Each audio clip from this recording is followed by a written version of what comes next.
Good morning. I'm dying.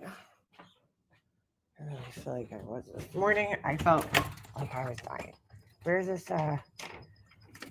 thing? Hold on. Oh my god. Good morning. Good morning, everybody.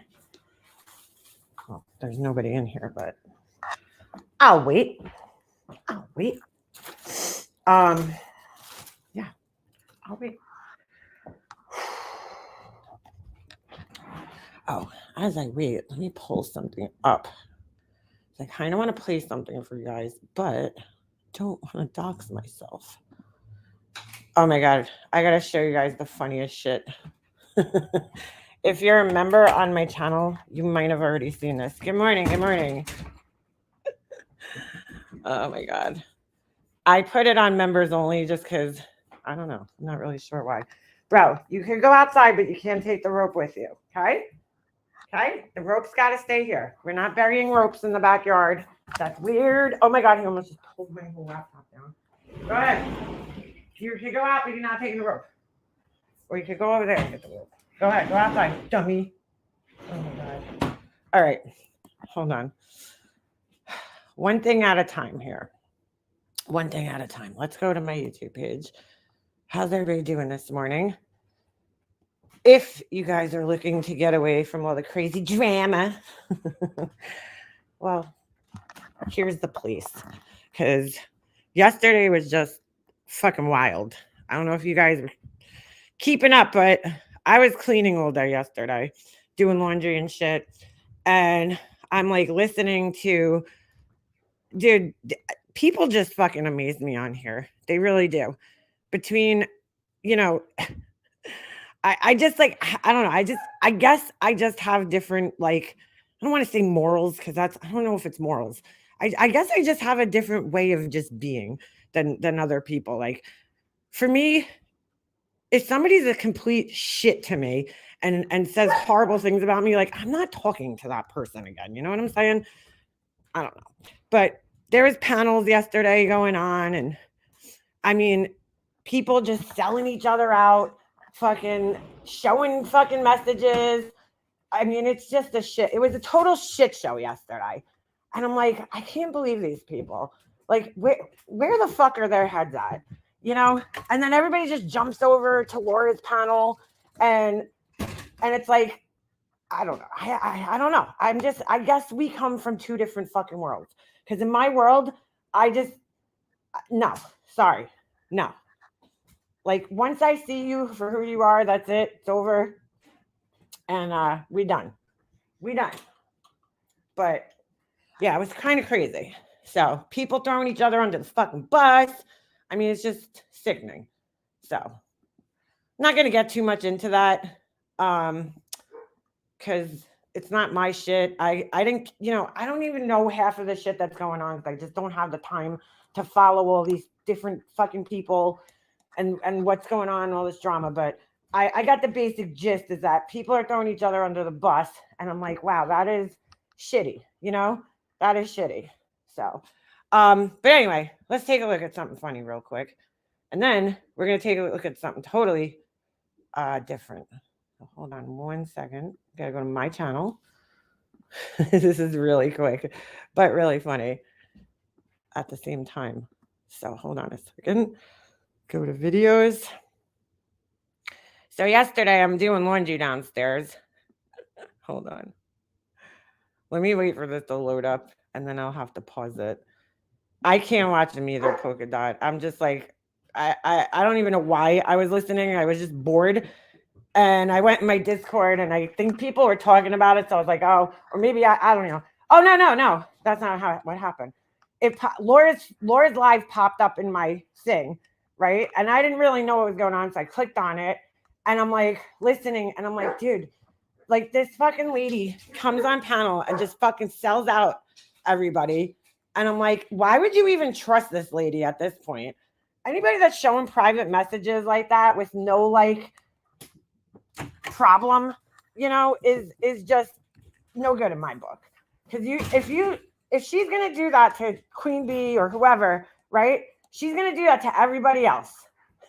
that privately messages with her. So don't fucking get in DMs with that lady. Just saying. Don't get into the DMs with that lady because she will sell you out in a fucking heartbeat if it means saving her own ass. Now, I don't know the whole story, and I'm not saying who's right or who's wrong because I don't fucking know. I didn't follow the whole thing, but I'm just saying that if somebody's that quick to drop DMs on other people, which she gave herself away yesterday because she said she had sent the DMs over to Laura like weeks before, like 2 weeks ago. So I'm like, oh, so, this was like a planned thing, even though Laura was trying to play it off like it wasn't. I mean, if you just read between the lines, folks, you can figure people out pretty easy.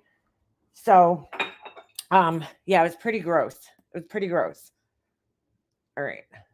So this is totally un-YouTube related, but just really funny. So yesterday I'm downstairs and I'm doing my laundry, and and Ovi's out on my porch and he's barking his head off, and I'm like, what the fuck is going on out there? I'm like, this is insanity. Like, what is going on? Because he's like really, really barking. So I go out there and I see these two cats in the street. Now I told you guys this. Like, my neighborhood is like, I don't know, dude. The stray cats are as common as like squirrels around here. We just have tons of stray cats around here. It's ridiculous. So I see these two cats in the street. Now I don't have a cat. So I had a cat when I was young, but I'm not like a cat person. So I'm really not very familiar with cat behavior. Okay. So could you stop hitting me with that? So so I see them in the street, and the one is standing with his head down like this, and I'm like, what the fuck is going on? Like, what's and they're meowing like crazy. So check this out. It's really quick, but it's kind of funny. You guys will enjoy it. The background. What in the world? I took my phone out. My phone was in my hand when I walked outside, but I'm like, what is this cat doing? Like, the one cat had his head down. I don't know. It's so weird. I never seen them do this before. No, of course it's blurry. We settle this somewhere else, cats. We're just staring at each other.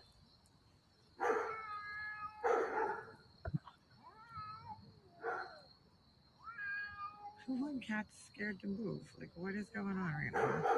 Hold on. I'll make this a little bigger. Ovi!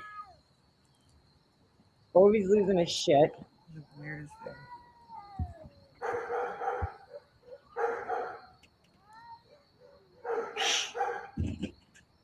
They're just sitting there. Oh my god! Oh my god! Sorry. Whoa, dude. No!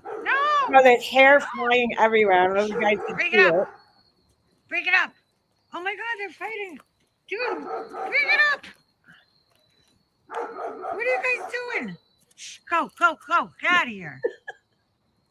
And they run off. They had a fucking full-out wrestling match. That shit was crazy. I was like, yo, what the fuck, dude? I wanted to scare them away. So I was like, you could hear me in the video. I was like, let's break this up. Let's move somewhere else. And I thought at me just going near them, because normally these cats, if you go near them, they just run, The gray cat, that one's a little more ballsy, that cat. Like, that cat will sit there and stare at you and be like, yeah, bitch, I ain't going nowhere. But if I get close enough, they'll run. And that was my intention, was to just kind of scare them both away. But they once I scared it, the orange one got scared. And I think the gray one thought that it was like ready to fight, because I don't think the gray one saw me there. I don't know what was going on. And so it attacked it. Then I felt so bad. I was kind of laughing because I was like, holy shit, they're like really going at it. I think it was like a territory fight, because the gray one, that one's been around forever. The other ones, I don't know where that cat came from. That must have been like somebody's house cat that they let out or something, because that one hasn't been around as long. The gray one's been in my neighborhood for a long ass time. So it was just so funny because, like, I don't know if you guys could see it, but there was like hair flying. I mean, just tufts of hair flying out. And I was like, oh shit. That's when I started like, I started watching. I was like, yo, it's getting serious right now. I was like, oh, it kind of reminds me of YouTube. Everybody's like, oh, the little cat fights around here. But yeah, the freaking hair was flying. But I was like, holy shit, man. They're like biting each other. I mean, they had their jaws locked on each other for a second. And I'm like, oh, dude, the teeth are sharp. That's why I don't own cats, man, because I don't like their nails and I don't like their fucking sharp ass teeth. Like dogs' teeth are hurt, but they're not as sharp when they're puppies. They are, but cats' teeth, like they stay sharp. Ooh, and those bitches hurt. But the nails, I can't do the nails, and I don't feel like declawing them is not right. They need their nails, so I just couldn't deal with the nails. That's what I used to not like about my cat. Every time I picked her up, like the nails would come out, and then she'd like be stuck to my shirt. Oh, those nails kill me. So I just thought it was really funny when the fur starts fucking flying everywhere. I was like, oh shit. I'm like, they're fucking going at it right now. That is some crazy shit. So anyway, I just thought it was funny. Yeah, right. Mercedes girl, it's just like the people on YouTube. And then fucking just going at it. I mean, it's just been crazy the last couple of days. And I have to say, when I was listening yesterday, I just have to put I'm not choosing sides here because I don't know the whole story and it's not fair to choose sides if you don't know the whole story. But I will say this much, okay? I heard Deets get up on a panel and like, I don't really know her all that well.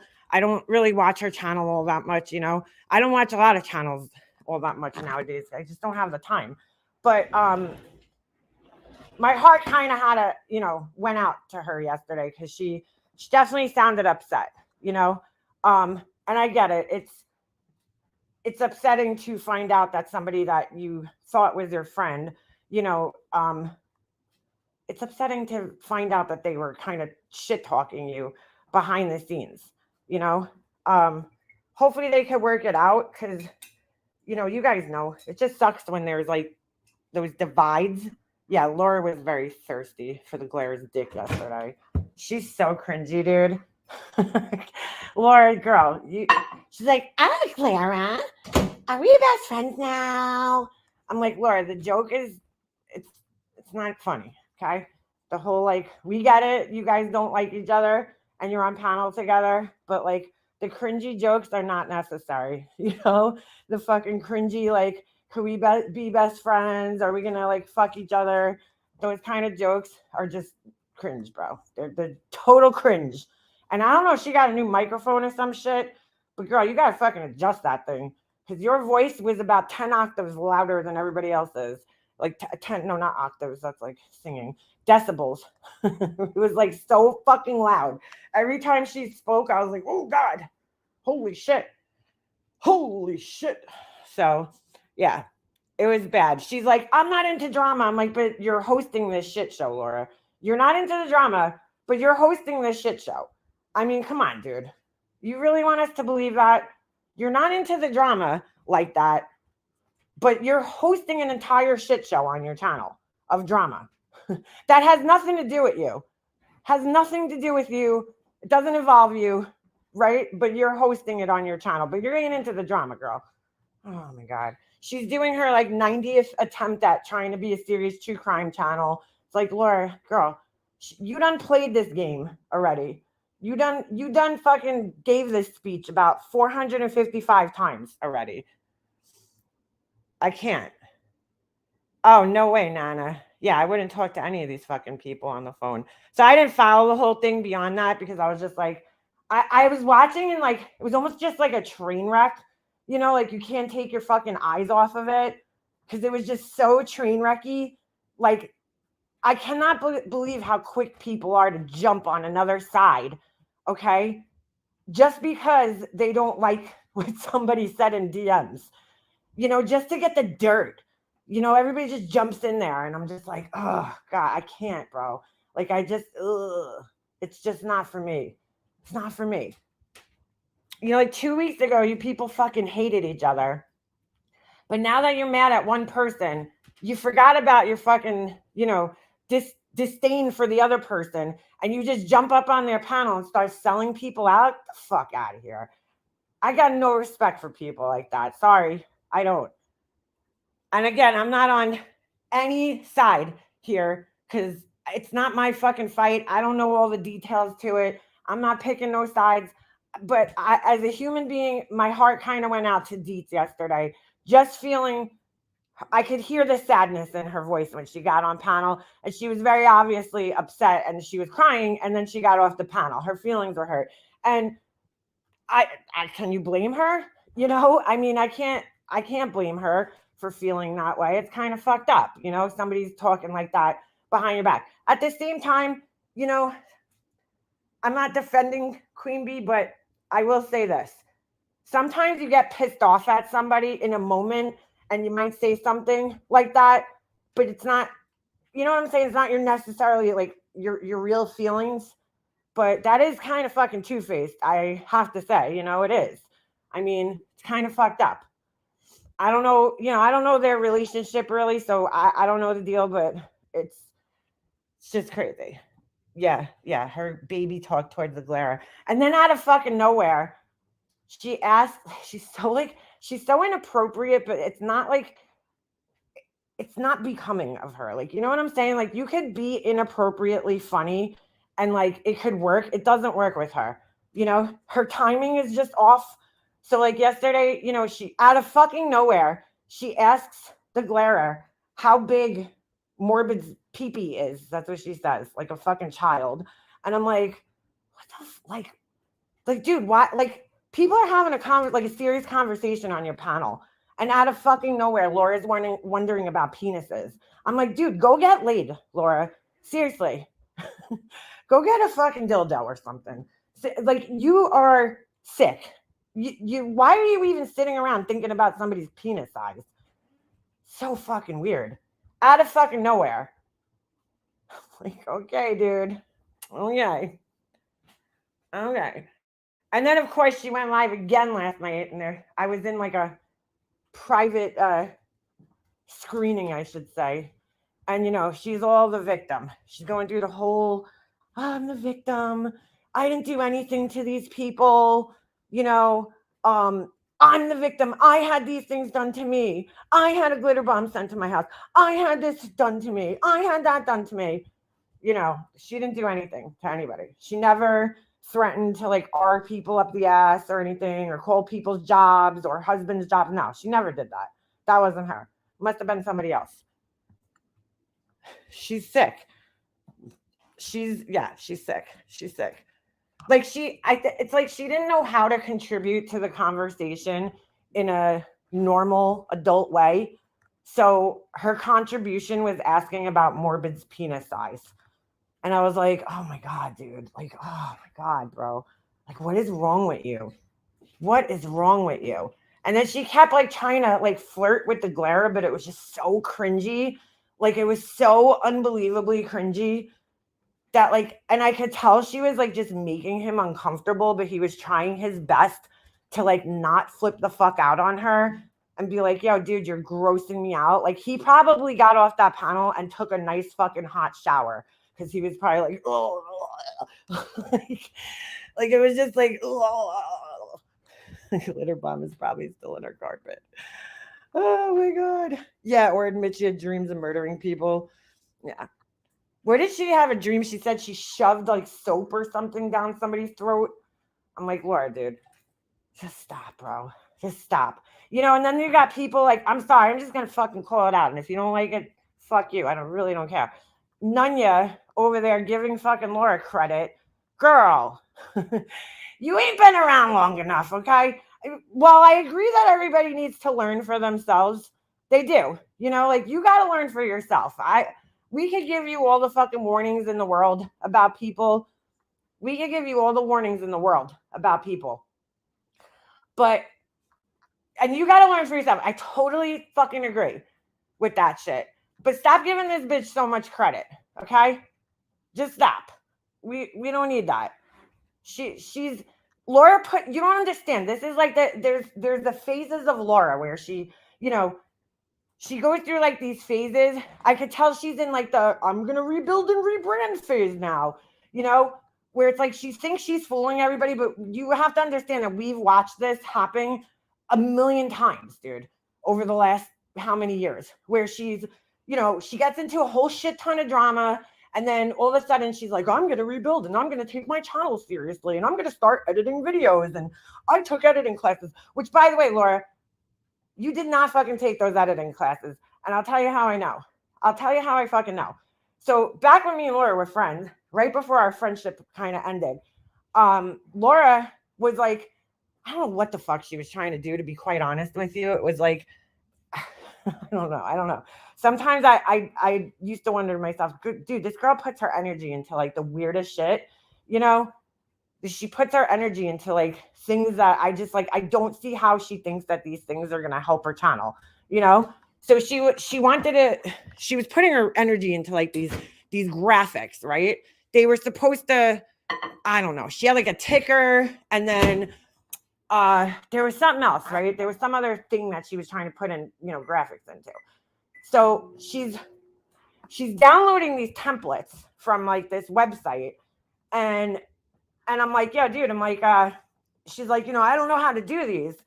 And I'm like thinking in my head, well, didn't you take the fucking video editing classes? Like, so one of the templates, like all you had to do, and I told her this like 100 times, I'm like, just go into Premiere, okay, and take the text tool and change the title. And it's that simple, okay? Like, she didn't even know how to do that. Okay, so as somebody who did take video editing classes, I took video editing in college, okay, which yes was a long time ago, but guess what the class was? Premiere. And Premiere hasn't changed all that much since I started on it, okay? Yeah, the graphics and shit have gotten better. They've added more tools to make it easier, the workflow easier, but the basics of the program are still exactly the same. And so one of the first things you learn in a video editing class is how to change titles. Because what does every video or movie start off with? Oh, a title, right? So wouldn't that be one of the first things they would teach you in a video editing class is how to change a fucking title on a video? She didn't even know how to do that. I could tell by whatever it was that she was trying to do that she didn't take the class because I was like, dude, these are the basic tools in the program. And if you don't even know where they are, then you never took the class. I don't know, dude. I don't believe she took the class, but shit, what do I know? Shit. What the fuck's floating in my coffee, dude? Okay, that coffee's going bye-bye. But I was like, I don't know about that girl. I don't know if you took them video editing classes. Like, she couldn't even do the basic shit that it took to do in Premiere. And I'm like, So, needless to say, she wasted all this money on these templates and she never even used them, I don't think. So, I was like trying to help her and I couldn't even explain how to get into the tools and shit. I was like, dude, this is bad. Like, you can't tell me you took video editing classes and you don't even know how to change a title on here. That's just, I don't know, girl. I don't know if I'm believing that one. Mama Bear, we're talking about Laura years ago said that she was taking these, well, one of her subscribers, okay, paid like $800 or $900 for her to take these video editing classes, right? That's what I'm talking about. So a couple of years ago when I was friends with her, she had downloaded these templates for like graphics that she wanted on her screen, you know, to play on her screen, but she had to edit them in Premiere. And so I was trying to help her over the phone. And I'm like, dude, you just have to change the title on this. Like, she sent me the template and I opened it up in Premiere and I'm like, oh, you just have to change the title on it. And she couldn't figure out how to do that. And I was like, dude, like, if you took video editing classes, okay, that's one of the most basic things that they teach you. One of the first things that they teach you is how to do titles. And she didn't know how to do it. And I just found that odd. I was like, I thought you took video editing classes. Yeah, I mean, this is like basic 101 shit that they teach you. So, So yeah, I question if she ever took the classes or if maybe she just slept through them. I don't know. But, it was very kind of somebody to pay that much money for her to take those classes. And then she hasn't edited a video since, like a real video. She edited like, little fucking 2-minute videos on her phone, but it's like, dude, all right.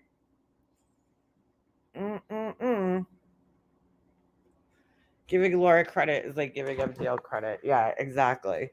It's like, dude, she puts this act on every so often. Okay.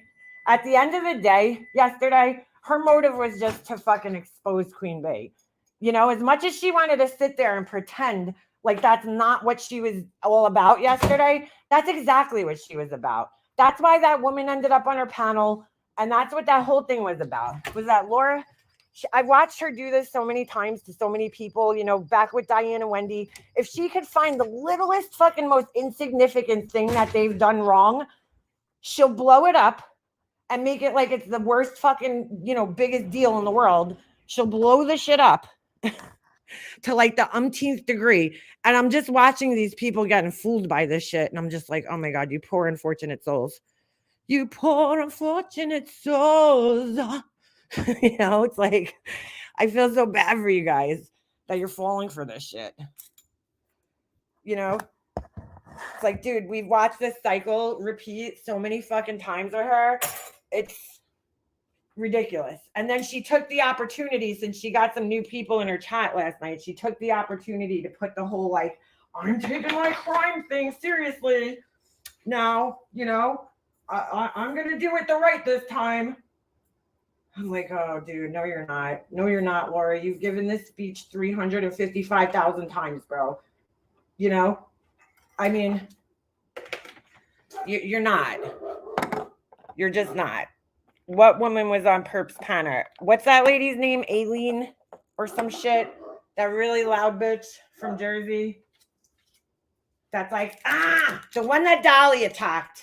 Which it wasn't right, bro. Dolly's a fucking asshole, too. See, here's the difference, I guess, between me and everybody else. Is like, I don't need to fucking take sides in anything. I could think that you're all assholes. Right? Everybody's a fucking asshole in that situation. Like, I'm not taking your fucking side, and I'm not taking your fucking side. You're all fucking assholes, as far as I'm concerned. Aileen, yeah. She's loud. She's always got, like, fucking, it sounds like she's on a fucking construction site when she's on panels. That lady. So she was on the panel yesterday, basically showing DMs between her and Queen Bee. And, like, they were nothing of any really particular fucking value. It was like, oh, okay, wow. But yeah, I felt bad for Dietz. She had talked some shit about Dietz. That was fucked up, I felt my heart went out to Dietz. She definitely was upset, and you could hear it in her voice when she got off the panel. It was sad, but it's like, dude, there was nothing. It was like a big nothing burger. At the end of the day, it was like, wow. People on YouTube are talking shit about each other. Get out of here. Holy shit. Shocking. Like, oh my God, I'm shocked. I'm just shocked. I cannot believe this. People are being people. Wow. I leave for her front in front of Quentin's house. Yeah, that lady. So she had jumped up on the panel, and it was just like sellout city yesterday. Like, I was like, dude, these people are fucked. That's all I could think while I was watching this shit. It's just like, you guys are fucked, all of you, and you're too fucking invested in this shit. I mean, a fucking 5-hour live about some fucking kind of like not okay text messages. It was just like, oh my God, bro. But Laura was eating that shit up because she was like, I got 400 people in my chat, and that's all she wants, dude, at the end of the day, and to fucking expose Queen Bee, So she, like, it was like a 2-for-1. Exactly, mellow lady. But she hates Laura, but she didn't hate her yesterday. That's what I'm saying. Like, okay, look, if you're mad at Queen Bee, I'm going to pretend I'm that lady, right? I'm Aileen or whatever the fuck her name is, right? And I fucking get mad at Queen Bee for some reason. We were friends, now I'm mad at her. I'm not going to go running to Laura's channel and fucking use Laura to get back at her. Like, I don't fucking care what happened. I don't need to align myself with that fucking asshole to like make my point. I'll find another panel to do that on, but it ain't gonna be Laura's. Just for principle, you know? I don't fucking care if me and Laura hate the same people or agree on a certain subject. There's no fucking way I'll go running back to her fucking panel like that. Like, no. Ain't no way. Yeah, well, okay. I didn't listen to Queen Bees yesterday, but they were trying to pretend like, oh, this wasn't planned or anything, but then they kind of fucked themselves by saying that she had sent Laura those text messages weeks ago.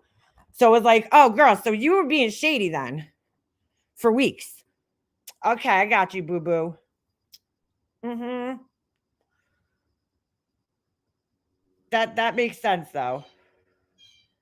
I've only gone out to a few times this year. My soul needs mountains. Yeah. There's a lot of other souls that need to go to the mountains too around here. Laura's gonna milk this as much as she can since she got like 400 people in chat.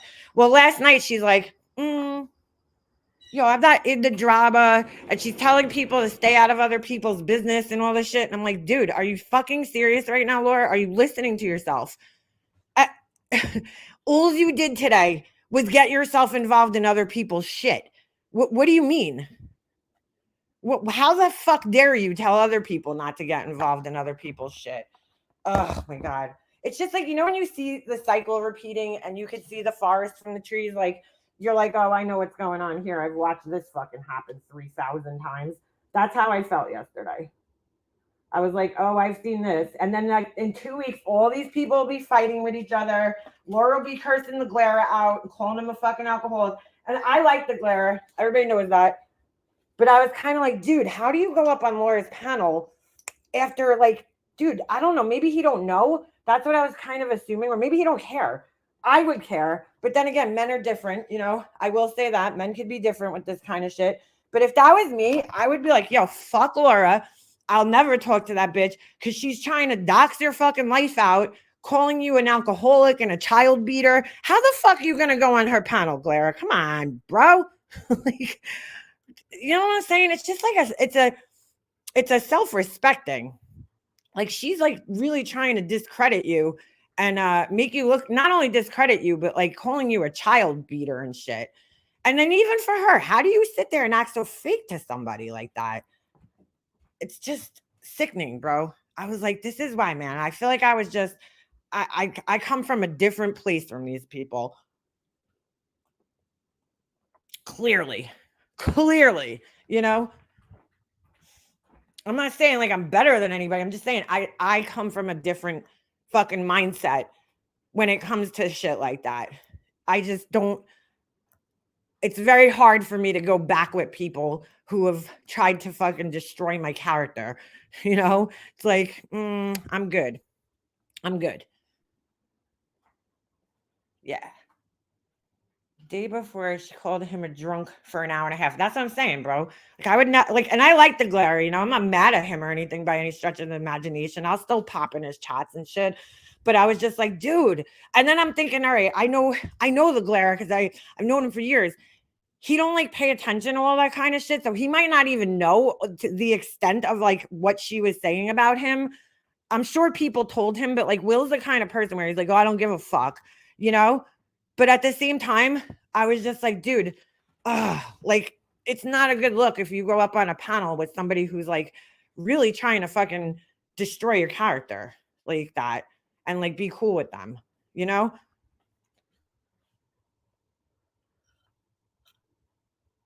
I haven't got a clue what's going on. I don't watch Laura or anyone like her. Yeah. A creative witch. Consider yourself lucky on that one. He knows he watches everything about himself. He's watching BX Beast Boy, who had like 200 people watching. Well, I don't know. I mean, I don't know, but I was just like, oh, dude, why would you talk to this asshole? Like, she's such a shitbag, trying to tell people you fucking beat children and shit. Like, come on, bro. Don't talk to that asshole. Have some more respect for yourself. And like she's so fake too. You know, like Laura, wow. So that just, to me, that discredits Laura too, because it's like, Laura, even if that shit was true now, you're suddenly okay with this shit. Not only are you okay with it, but you're like actively flirting with the dude. Well, you thought you were. The rest of us were fucking cringing and like ready to throw up in our fucking garbage pails, but you know. But you know what I'm saying? Like, it discredits you too, because it's like, dude, if you really felt that somebody was a child beater, why are you fucking sitting on a panel with them? Why would you even let them on your panel? So that just discredits all the shit you say about that man. He did that well, Ella, he explained that yesterday, and I understood what he was saying yesterday. And I understand that there's people in here that don't like the Glera, and I'm not making this a Glera bashing session, okay? Because I like the Glera. I do. I enjoy watching him. But he explained that yesterday. You know, sometimes you try to just get along with people on here, and I understand that, you know, for the sake of subscribers.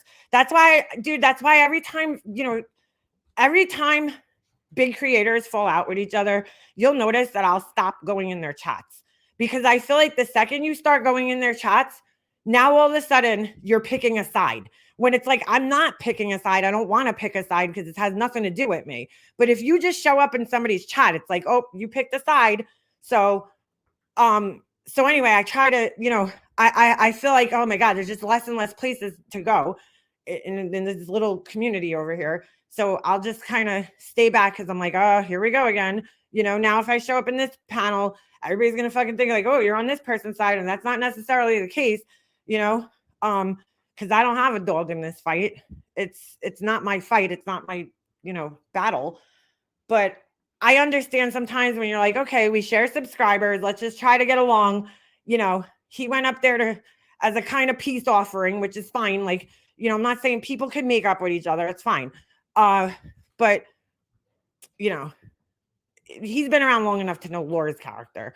You know, making up with Queen Bee is a totally different story. Laura's character, I mean, we've all seen it over the last how many years, you know, where it's like, dude, we know that when she puts this little act on, it don't last very long. The real her eventually resurfaces every time. It's just like Molly Golightly. Mm-hmm. Yeah, the Glera's hanging out with a child groomer. Exactly. So she don't give a fuck, because she's just like, I got 500 people in my chat. That's all she fucking cares about. You know what I'm saying? Like, all the morals go out the window when she sees those numbers. I mean, because all she could do yesterday was talk about how, what's his name? JLR got fucking, you know, 100,000 subscribers. I mean, she's really butthurt over that. She's really jealous that he got all those subscribers. So, what is up, Eileen? I only heard a few minutes. Had banking stuff, but Laura was rude always. Did she say she's living in a U-Haul? Yeah, she did say that. 1 minute they hate you. That's why I'm like, I stay out of all that shit. You won't see me involved in any of that shit, because I'm like, I'm good. I'm good with the fucking fence hopping shit.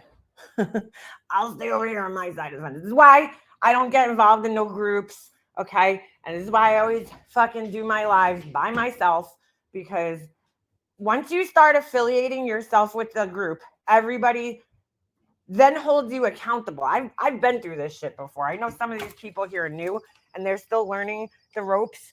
But just say, for instance, when I became friends with Laura, I took on all of Laura's problems, okay? Years ago. I took on all of her fucking baggage.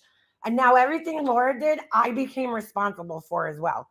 Everything she said and everything she did, all of a sudden became my responsibility on here. And that's just how people are.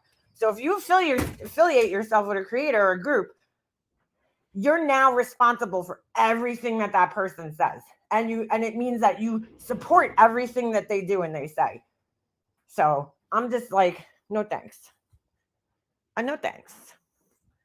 I thought chasing was cool with Queen. Is it not that way now? It seems like it's not.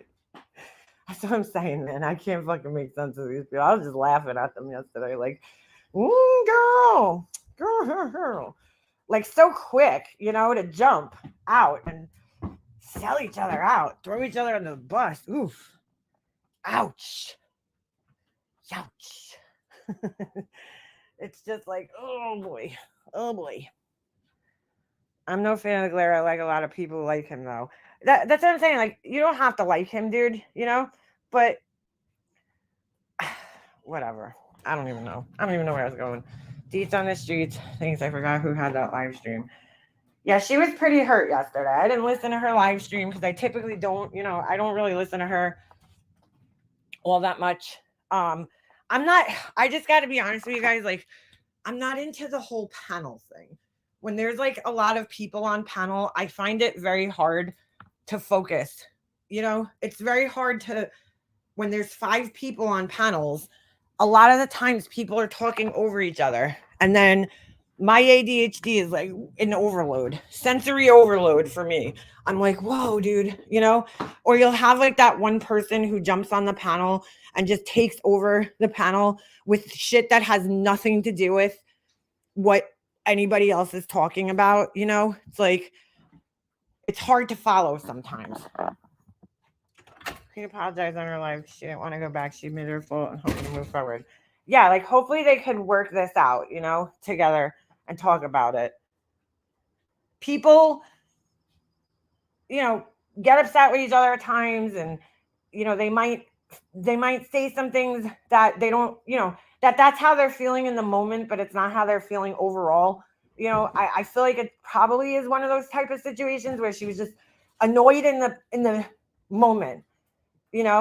But shit, for any of you guys to trust that lady who's just fucking throwing DMs out like that, good luck with her. Good luck with that bitch. I mean, we've seen that happen a million times over here. People fucking dropping DMs at Tiffany, Mandy Bell, just throwing DMs out like it's nobody's business. Laura is one creator I cannot support. Been around here long enough to see her MO. Well, that's how I feel, Ella. I've not. Laura's like, oh, I changed and I grew. Laura, you haven't changed and grew ever, dude. Does Laura temporarily? She will temporarily. She's like a chameleon, dude. Like when she sees that something's not working for her, she will adjust her behavior, her color, okay, accordingly for a little while, and she will try to act good, but it always goes back. You know what she did reveal last night? And I wish I fucking clipped this shit. Capone's mad at her. Oh, what happened? Oh, what happened? Why is Capone mad at you, Laura? They got in a little fight.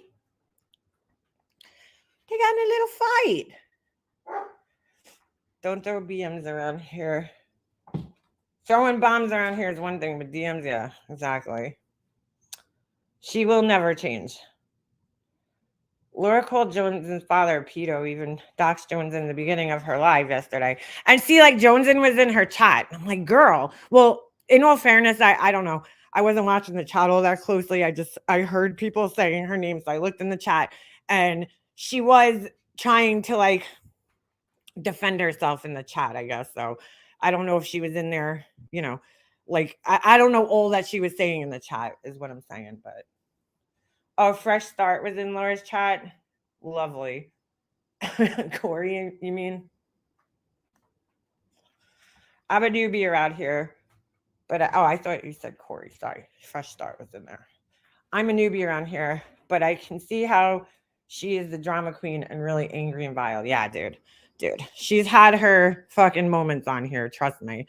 And again, like people like Nunya and those people, you got to learn for yourselves. Deets just seems like to me, and I don't know her, so I'm just saying, what I'm getting is that, like, I don't want to say she don't have a backbone, because that's not, I don't believe that. It's not, it just seems like she's a very nice person, that, like, she could be almost too nice at times and too willing to hear people out. And it may end up biting her in the ass in the end, But again, I truly believe that people just need to learn for themselves, They have to figure it out themselves. So she'll figure it out. Nunya, you'll figure it out one day, girl.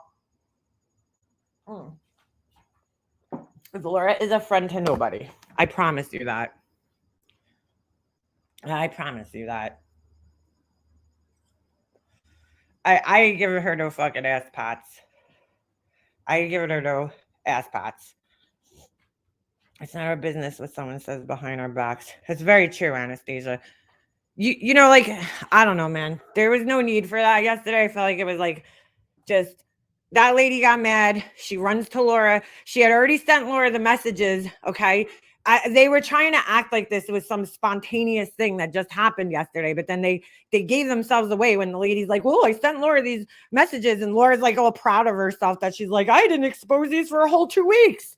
You know, like she's like patting herself on the back, like, you know, I didn't expose them. Like we're supposed to be like, "Wow, congratulations, Laura! It took you 2 weeks to expose these. Wow." Wow, where should we send your fucking trophy?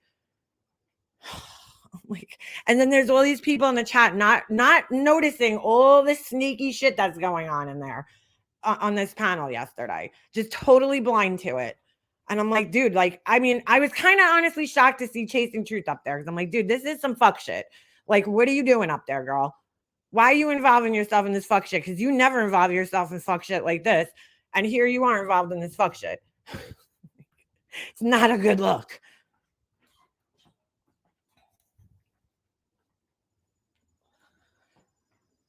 She was contacted Laura 2 weeks ago before a meeting. Eileen purposely called up Queen while talking to Bash, knowing to set Queen up. See, I don't know this Bash person. I don't know who that is. I don't even know who that is, but because I haven't been following all this shit, so I don't know all the details involved or, you know, that are going on here. But I'm like, dude, this is some fuck shit. And that lady seems shady as fuck. Okay. She seems shady as fuck. That was my biggest disappointment, was Chasing standing up for Eileen. Well, here's the thing. Okay. I agree with what she was saying as far as that Eileen lady going down and fucking harassing the tragedy pimps. You know, sometimes you got to hold a mirror up to the fucking people. At the same time, though, she was causing just as much of a shit show in front of the, you know, scene. Like, let me put it this way. I would never fucking do that. I'm not going to go show up at some place, you know, and act a fool when there's like a serious thing going on like that. I don't give a fuck what the purpose is, you know? Because now at that point, you're just as bad. But I get what she was trying to do. Dolly was fucking wrong for, you know, he shouldn't be putting his hands on anybody. I don't give a fuck who it is. Yeah, Bisley, I saw that. She was going up for her friend. I get it. But at the same time, oof. Queen has been involving herself with Aileen for months. Knowing Eileen is nothing but trouble. Queen isn't some innocent wallflower fooled by. No, I don't think so either, Donna. I don't think so.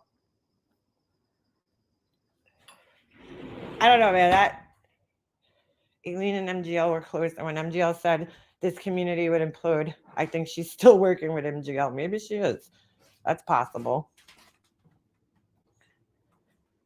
Chasing always does that. I don't care what she says. She loves the drama. Look, dude, if you have a vagina, you like the drama sometimes, okay? You do. I'm sorry. But I mean, so for people to be like, oh, I don't like the drama, you're fucking lying because you like it, okay? But you know, just you know, you got to look at it from like an outsider's perspective. I'm not fucking involved in any of this shit. I'm just watching from the fucking window, you know? I'm looking through fucking peephole, watching this shit and just looking at these people. And I'm like, do any of these people have self-respect? Anybody? Does anybody here have self-respect? No? Okay, great. That's how I look at it. I know, B Tim. Men like drama, girls like drama. We all like drama, dude. Come on. You know, we all like a little drama. If we didn't, let's just face it, we wouldn't be into true crime. What the fuck is true crime? It's all drama, dude. It's all fucking drama. You know, that's why true crime shows are so popular, because we love drama, dude. We love the dramatic aspect of it. all the details, all the stories, all the he said, she said shit. That's what we fucking watch. That's why we want to see trials and shit. We're nosy. People just can't admit it.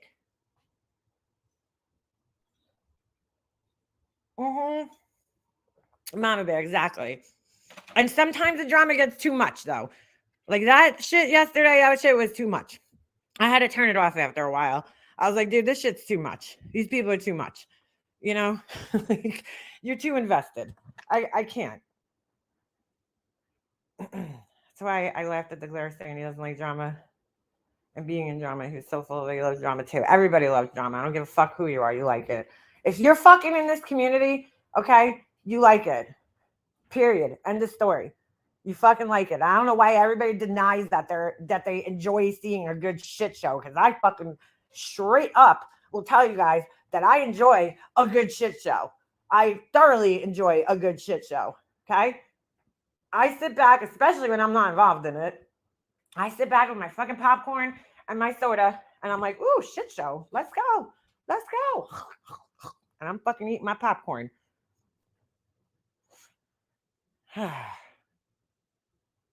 Speaking of crime, shows, etc., Kim K has officially put the nail in the coffin of AHS. What's AHS? I don't know what that is.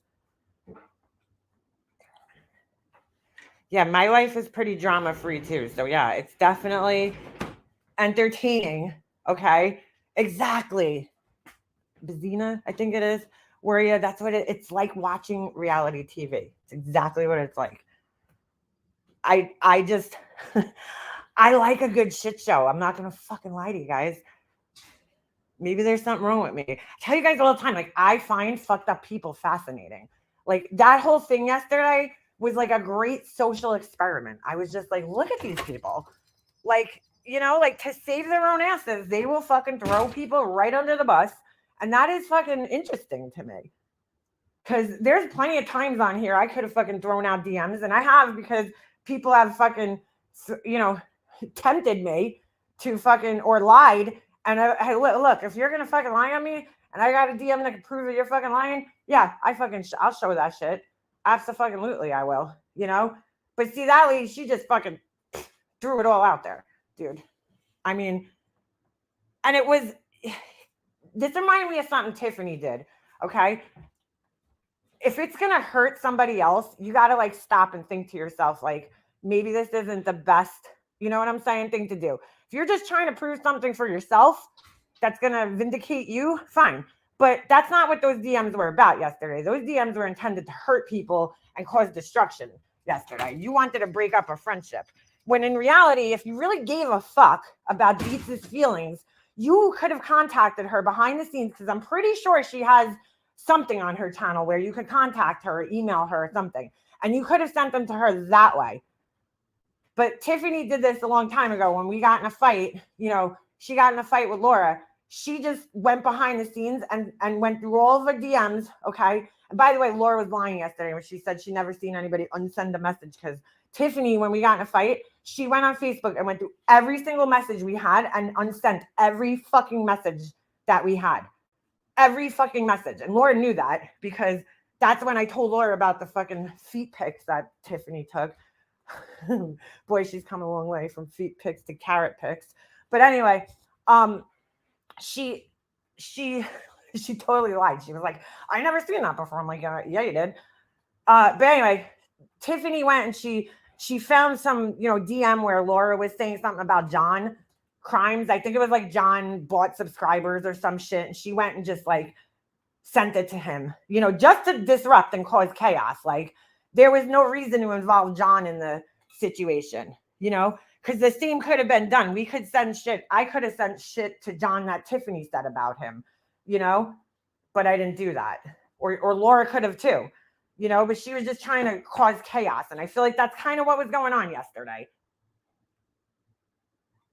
If you really fucking felt like, you cared about Dietz and you felt like Dietz was being played, go contact her behind the scenes if you really give a fuck about her, and don't publicly embarrass her. That woman was mortified yesterday. You fucking publicly humiliated that woman yesterday. And that was another reason why I was like, why is nobody seeing this? there was no need to do that to her. You publicly embarrassed her yesterday on Laura's live stream of all fucking places. What's a carrot? Yeah, she likes carrots, from what I understand. Anyone on sending messages has a lot to hide. Well, I mean, dude, Tiffany went through every fucking message that we had ever had on Facebook, and there was a lot. And I was like, dude, this took an exorbitant amount of time for her to do this. She unsent every fucking message. So, that tells me a lot. The good people here always get hurt the most. Yeah, they do. Well, that's what I'm saying about Deeza. I'm not trying to say it's to put her down. I just think she's a genuinely nice person. And I feel like sometimes that niceness could lead you to trusting in the wrong people and then getting hurt by those people, in the end. What's up, Tiff? That lady did that. Tiffany tried to deny it. Yo, get off there. You almost just knocked my thing down, you little shithead. Tiffany tried to deny it, but girl.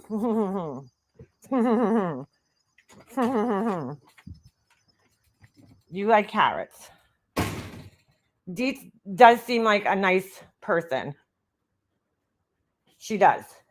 She seems like a genuinely kind, caring, compassionate person. And but I was like, I felt like, dude, she was publicly humiliated yesterday. Her feelings were hurt, and then it resulted in her crying. And you know what I'm saying? And that's embarrassing to do on here, because the second you show a fucking weakness on here, forget it. People, will use that against you. I guess maybe it's just because I would consider myself a veteran here, right? And I'm watching people make the mistakes that we've all made. But I'm like, all right, they got to learn for themselves. Like they've got to learn for themselves. I can't tell these people every scenario that's possible on here. But I'm just watching all these mistakes being made. And I'm like, this is a fucking train wreck.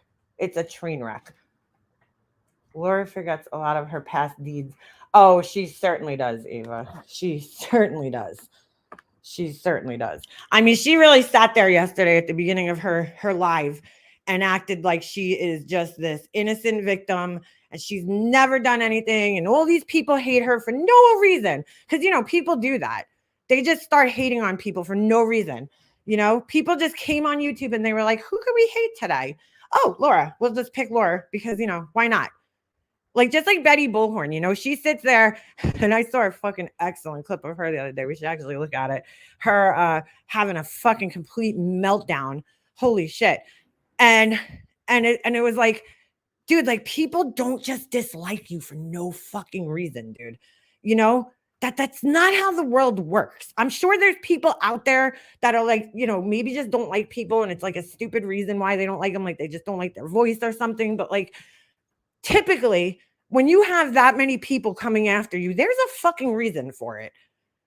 I mean, and that only just makes the people that don't like her more angry at her, because she doesn't take responsibility for anything that she's done to cause any type of damage to her reputation. Just like Molly Golightly, just like Betty Bullhorn, dude. They will not take responsibility for the damage that they do to their own reputations. I've done damage to my reputation on here. There's plenty of moments on here that I'm not fucking proud of.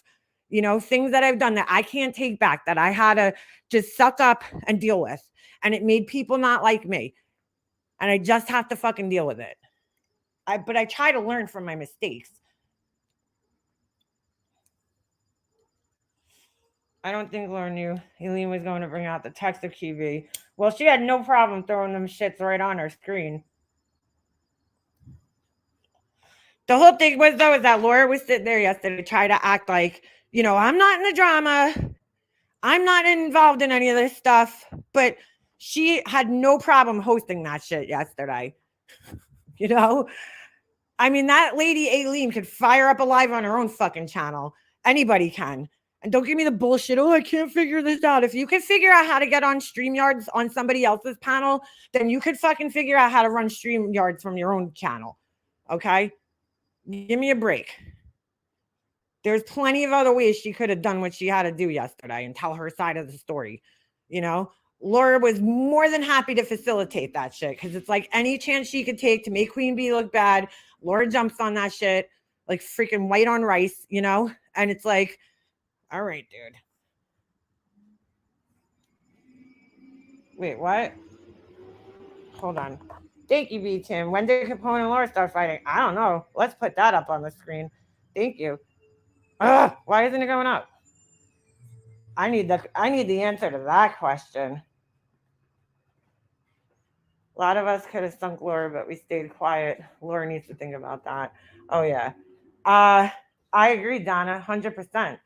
I would stay as far the fuck away from that woman as possible. She's a whole shit show wrapped up in her in herself, you know. She went up there yesterday, okay, showing those messages was humiliating to Dietz. And I hope Dietz sees that, you know, that she was used yesterday as a pawn to hurt Queen Bee. She was, and it hurt her in turn. But people don't think about that. They're not thinking about, well, that's gonna hurt Dietz, you know, and that's gonna embarrass her. How embarrassing is that to somebody? Think about it. You're up on panel with somebody, you think somebody's your friend, right? And then the way that you find out that that person's not really your friend or how they truly feel about you is in front of a chat of 500 fucking people like that. That's shitty to do to somebody. And I hope she sees that. I hope she wakes up and sees that. That's not how you fucking do that shit, dude. That was wrong. Nobody was taking her fucking feelings into consideration yesterday. Nobody. All they were worried about was the drama shit show. And they used her and her feelings to, yes, Purple Rain, that was you and Wadra. She dreamed about murdering with soap. Yes. I didn't want to say your name, but it was you. So, I mean, that was just fucking horrible. Capone came in the live saying Laura was being a hypocrite, basically. Oh, get out of here. Wow. I'm a little shocked. He had a wrench, then his comments disappeared. No. Wow. Wow. You know what? Good for him for finally standing up for himself. Shit. I'm not sure what he meant. I would love to know the context around that. At exactly what point was he saying that Laura was being a hypocrite? I mean, the fact that he recognized that, I shit. I feel like I should send him a cookie or something. Because I mean, I can't tell you how many times, like, dude, it's about time you realize that shit. How many times has he been in there while Laura was being a hypocrite and he hasn't recognized it? Mm. Oh, yeah, there was a point in her live last night where somebody had asked, you know, Laura was talking about all the friends, quote unquote, that she has that she doesn't talk to. She's like, well, we haven't talked in like 3 months, but you know, we're friends. It's like, all right, Laura. So you know, she was blatantly lying about one of them because I know more than I say. But anyway, she was blatantly lying about one of the people that she named. And then all of a sudden she brought up Capone. She's like, well, you know, we're in a fight. And it's like, Laura, why do you even need to tell people that? You know what I'm saying? Why does everybody need to know that you guys are having a fight right now? She said, look, Capone's mad at me. She says they're taking a break, but that's not the story I got. Ooh, girl, spill the tea. What is the story? What is the story? Laura was giving advice to Aileen about something, and he came in saying, well, that's not how you treated me. There was more, but I don't want to say because I don't know word for word exactly. Okay. Interesting. Wow, dude, he finally stuck up for himself. That's amazing. She has thrown that guy under the bus so many fucking times. You know, like even just as far as her saying, like, oh, I tell Capone to stop going into people's chats, but he doesn't listen. You know, like she just throws that guy under the bus, embarrasses him, you know, talks about his autism, like just Lord, just fucking I seriously, I'm like, does this guy not see how he's being treated? He's got like battered wife syndrome with Laura. It's fucking weird, man. I would love to take BHB on a lovely walk on the beach and then we could sit down and braid each other's back hair. Wow. All right. Okay. If you tried to braid that lady's hair, it would literally just like disintegrate in your fucking hand. Like you'd be like, wait, I thought I was just holding hair. Where'd it go? Where'd it go? And that lady Eileen, this is another thing that fucking pisses me off too about people. She was sitting on the panel yesterday, and all of a sudden, okay, the lawsuit is, everything about the lawsuit's like, oh well, Betty's in the right for having this lawsuit all of a sudden. Dude, I don't give a fuck what you think about Queen Bee, but come on, dude. That lawsuit is a bunch of bullshit. Just because you're mad at her right now, that doesn't change that the lawsuit is bullshit. Stop it, girl. Stop it. Laura would be the last person I'd ever take advice from. Sounds like she purposely goes out of her way to hurt people. Yeah, she does. Capote said, I don't even know if she like consciously, I probably shouldn't give her an excuse, but I don't even know if sometimes I think Laura just gets so caught up sometimes in her own like thoughts and shit. If she doesn't realize that she's like hurting people, you know what I'm saying?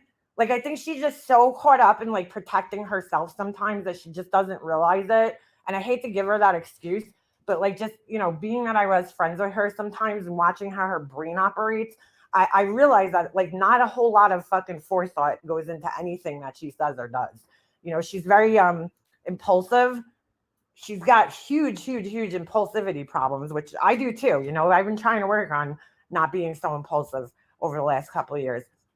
But she has extremely extremely bad impulsivity problems. And I think a lot of the time, there's just no thought that's going into what she's saying. She just blurts shit out and then, deals with the consequences later. I mean, maybe I'm just giving her too much credit, but I feel like, just after watching, she's very socially awkward. Very socially awkward. Very socially awkward. She doesn't, yesterday was a great example. She has all these people on her panel. They're having a serious discussion. And then out of nowhere, she's asking about fucking Morbid's penis size. You know what I'm saying? Like, dude, that is fucking cringy, bro. Like, she just does not know how to read the room. I don't know if it's like because she feels uncomfortable and she doesn't know how to, she doesn't know what her contribution is or should be to the conversation. So it's like, let me be the comic relief, but it's not funny. It's like, oh my God, dude, that is so fucking cringy, Laura. Stop. Laura said if QB didn't talk about BHB, she wouldn't have gotten sued. Basically saying she was asking for it. See, no, that's bullshit. Because then if that was the case, we should all be getting sued. Laura should be getting sued too. Because she has sat up on her panels and talked shit about people. Look what she did to Diane. Just for example, I mean, we should all be getting sued if that was the case. That's so ridiculous for people to all of a sudden be agreeing with this. Then everybody should be getting sued. Laura has talked about Betty Bullhorn as well. So then maybe she should get sued. Give me a break. Yes, DK. It's not from being a New Yorker. The place that you're born has nothing to do with your impulsivity or anything that you do. I mean, yeah, some things, right? Like I like pizza. That might have to do with, me being a New Yorker. Well, no, people like pizza everywhere. Maybe that was a bad example, but you know what I'm saying? There's some things, yeah, that we're a little different, but not how she plays it out, dude. All her bad behavior is blamed on being a New Yorker. Like the stereotypical, New Yorker bullshit. Give me a break. Even yesterday, she's like, Eileen's from New Jersey. And I'm like, what does that have to fucking do with anything? I guess because people are complaining that she was loud or something. And she's like, well, she's from New Jersey. And I'm like, that has nothing to do with anything, dude. That's not why. That's just her personality, Laura. That has nothing to do with her being from New Jersey. I have never heard Laura say anything funny. Yeah, no, me neither. She tries to be funny, but it's cringe. It's just cringe. Connecticut has the best pizza. I'll keep my mouth shut on that one, Gina. She's a lady from the Bullhorn stuff with Betty. Yes, that's exactly who she is, Pugs.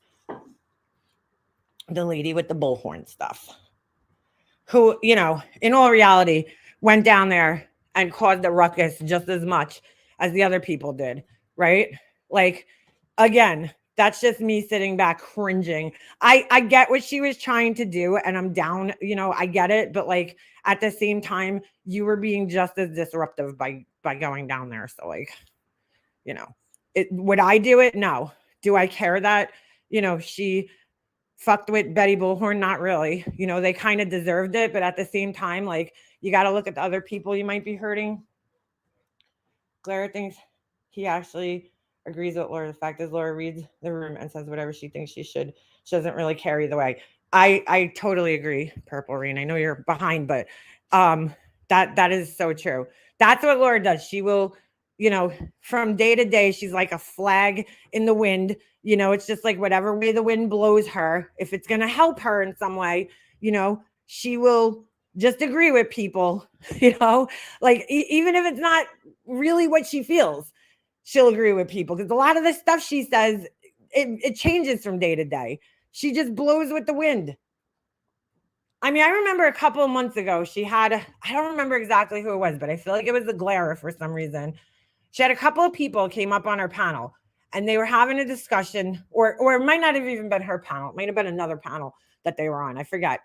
And then like the next day, she goes live and just starts bashing the shit out of all the people that she was being cordial with, and I'm like, what the fuck? Like, because that's just her.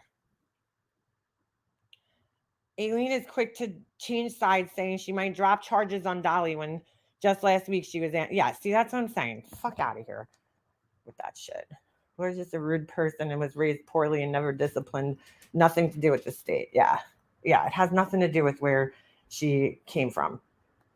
That does not affect how you act on a day-to-day basis. Like, come on, dude. That lady is not the way she is because she's from New Jersey. She's just that way. That's just her personality. It has to do with her upbringing. It has nothing to do with the fact that she comes from a certain place geographically. It doesn't matter where you come from. Your personality is your personality. And if YouTube hasn't fucking taught us that, then I don't know what will, because I see people from all over the world acting fucking crazy, like all different countries, everywhere. Doesn't matter. Laura follows the money, bottom line. Yeah, that's very true. What was really weird about Chasing when she was on Dee's panel, she yelled at a random troll to show their face and come up. I'm like, wait, didn't I get yelled at for being on a panel when that happened? What? Get out of here. Huh. What? That's weird. Without Molly, she's not making any money. Are you saying? Yeah. She just doesn't know. She doesn't know how to. She just can't find her fucking way, dude. You know what I'm saying? On YouTube, Laura. She just can't. She wants to be a big creator. That's her goal. She just doesn't know how to do it. And it's like, girl, you're part, first of all, you have to stop doing all this drama bullshit because this is not the way to make it on YouTube. Get out of the fucking drama, step one. I mean, like completely. Look at all the big creators on this platform. It can't be, you can't be in the drama. And hold on, I want to read some of these comments because I see people typing. Maybe she will have to get another job. She should. If that happened, I'd love to see LP react to that. Her realization on the untapped resources were in her chat and she didn't get the money. Wait, what? Hold on, I gotta go back here. I'm gonna start. Remove the Splinter channel. Yeah, right? Well, seriously. Hold on, I'm trying to find these comments here. Of course, my laptop's out. Why? Oh, you know why? It's this stupid Photoshop thing. Hold on a second. Let me close down Photoshop. It's like sucking down my fucking thing here and making my computer go so slowly. Get out of here, Photoshop. I can't stand this. It like totally will start running when I don't. Hopefully this helps. I hear my fan running. Save. No, don't save. I don't need this. I already saved the picture. Thank you. All right, hopefully, hold on. I can't see you guys. I just noticed my computer's like running so slow. I like Chasing when she did true crime. Opponent's probably mad. She admitted she thought the trolls kind of sounded like, well, yeah, see, that's another thing. Well, yeah. Hold on. I want to go back up here. I'm trying to read you guys' comments. In Deet's live last night, she said she had a problem with Queen going back 6 months. I don't think yesterday was a shock. What was said in the messages was hardly the worst thing ever. Yeah, well, that's I agree there. You know, that wasn't the worst thing ever. But of course it was blown up to be like this fucking horrible thing. You know? It was like, oh my God. Oh my God. And I understand she had a like I understand she felt hurt, you know, but there was clearly issues going on because it was kind of exposed on the panel yesterday with that other person that came on. One of my family members like this, they will be so into, holy shit, dude, sorry, my computer is like moving so slow right now. Now I lost your comment. It's still, what the fuck is going on? I need to like Control Alt Delete over here. Hold on. Now I can't find your comment. Hold on. Okay. As soon as they got the opportunity to argue, they completely go against their beliefs. Yeah, they have to have the last word. That's exactly how I read that one. Okay. Sorry, I'm trying to catch up on some of you guys' comments here. Lord didn't acknowledge a comment of a message that would make her flip out. What was that? Like she don't stick to nothing. Frank, I think the only reason Glare and chasing you went up there is because Deetz is upset. Yeah, no, I totally think that that's why both of them went up there. You know, I mean, that was obvious, but she wasn't on the panel anymore after that. You know, and Laura don't give a fuck because she's like, I'll sit here and act fake as long as there's 500 people in my chat. And then it became everything was like, well, me and Chasing, like they're best friends. We did this. We feel this way. She always has to do that. She always has to like fucking connect herself to somebody else. And then like they have to share feelings with each other about things. You know, it's like, Laura, oh my God. Yeah. Who wants to be paid in effed up candles? Yeah. I heard that she wanted like somebody to work for her. Somebody told me that the other day. I was like, Laura, come on, dude. Laura's on the ultimate high right now from that panel. She's feeling overly confident. Oh yeah. She went live last night and was like, you know, doing her usual, like, I'm going to change. Because that's how she ropes people in. Because let's be honest, like when you see somebody willing to like change, you're like, oh, this person must be a good person, right? Because like they're going to change their behavior, you know? She's like, oh, you know, I'm going to take my crime seriously and blah, blah, blah. And I'm like, oh my God, Laura, you've given this speech. I mean, I don't know how many fucking times because you have all these new people sitting in your chat now. So you're like, you're trying to fool them into this, but we all know that you just don't have the passion for it, dude. You know, that's just the reality. Laura does not have the motivation or the passion for having like a real, you know, true crime channel. You got to be fucking dedicated. Shit, I'll even give JLR.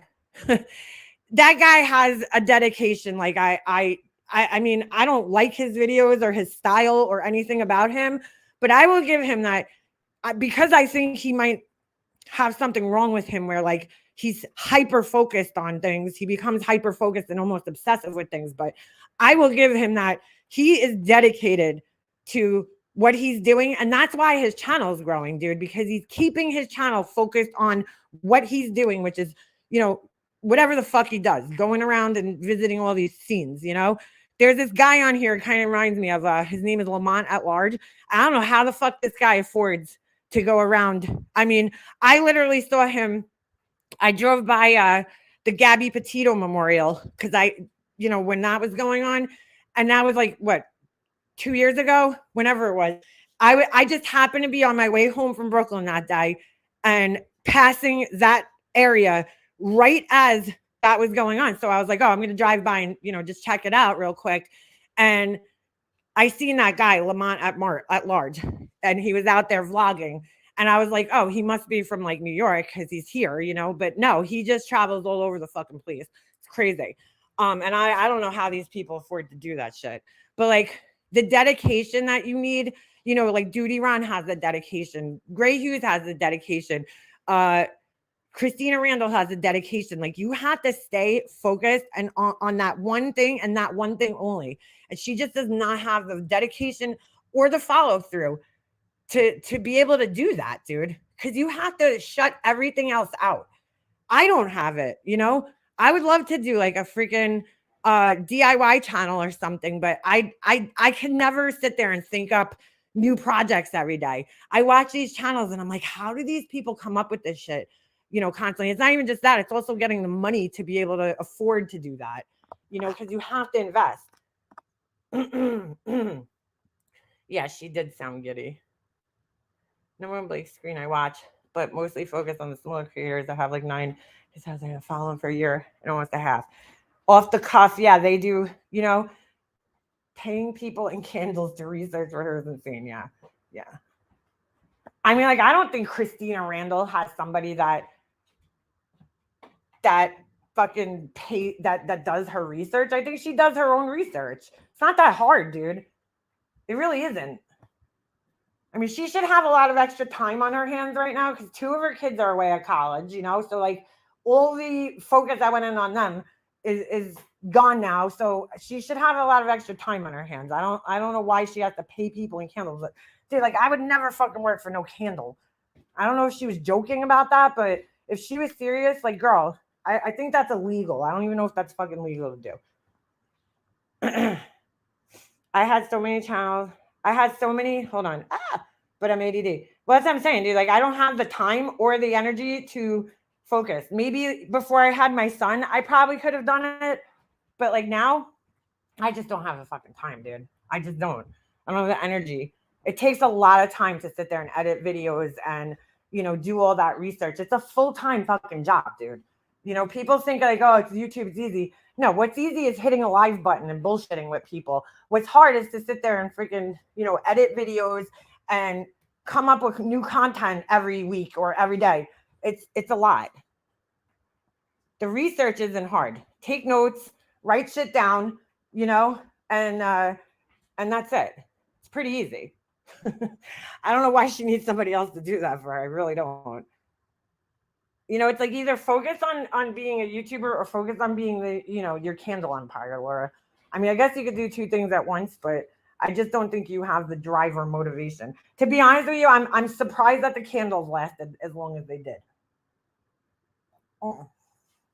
Where she's like, I gotta rebrand. And I'm like, dude, how many times have you rebranded? It's not the branding, bro. That's not working out for you. That's not what it is. I don't know how many times people have to tell her, like, Laura, that's not the problem. It's not the graphics. It's not the fucking, it's you, man. You're the problem on here.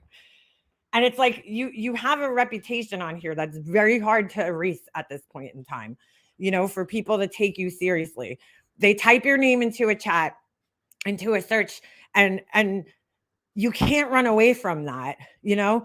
So it's going to be very hard for you to turn that around and try to turn yourself into like a serious figure on here at this point.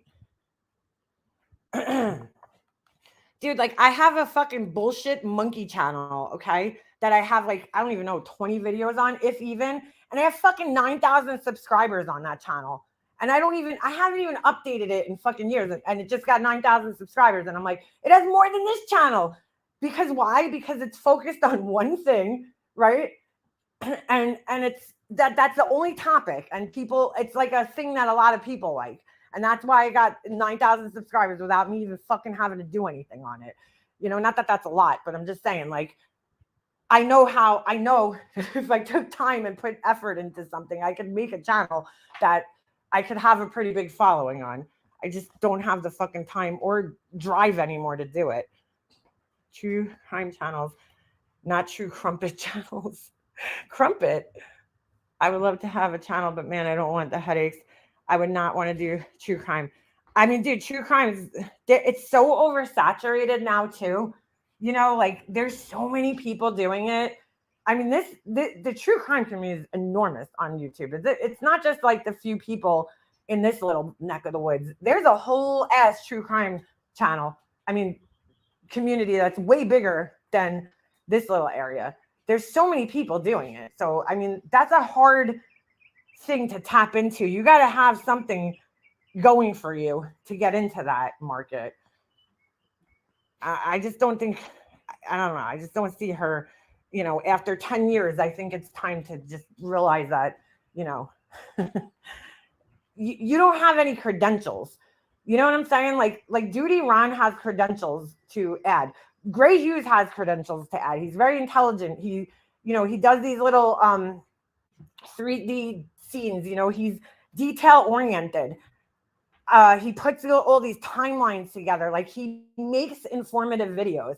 I love his edited content, Gray Hughes. All those videos that he puts together, you know, like about the crime scene or timeline and shit. Like, those are so helpful when you're following a case to see, the visuals that he puts together. So, like, he has something to offer. That's why people like him. So you have to find something that people are going to want to, follow you for. And I just don't like, just simply discussing a case might not be it. Like Christina Randall, I really think what sells people on her is her personality. I love her personality. That's why I watch her personally. It's not that she's a great storyteller or anything like that. I mean, she just puts the stories together, but she's a good storyteller, and she's also empathetic, and that's why I think people connect with her and want to watch her. And she's pretty. She's easy on the eyes too. She's a young girl. I don't think she's all that much younger than me. I think she's probably in her like late 30s.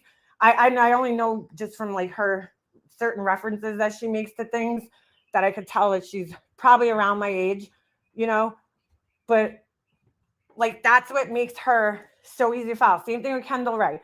You know, she's pretty, she's got a good personality, she's empathetic. People like watching her. Just like that other girl does the makeup. Like, that's the weirdest combination of shit, doing makeup and talking about true crime, but it works for her because she's really pretty. People like watching good looking people.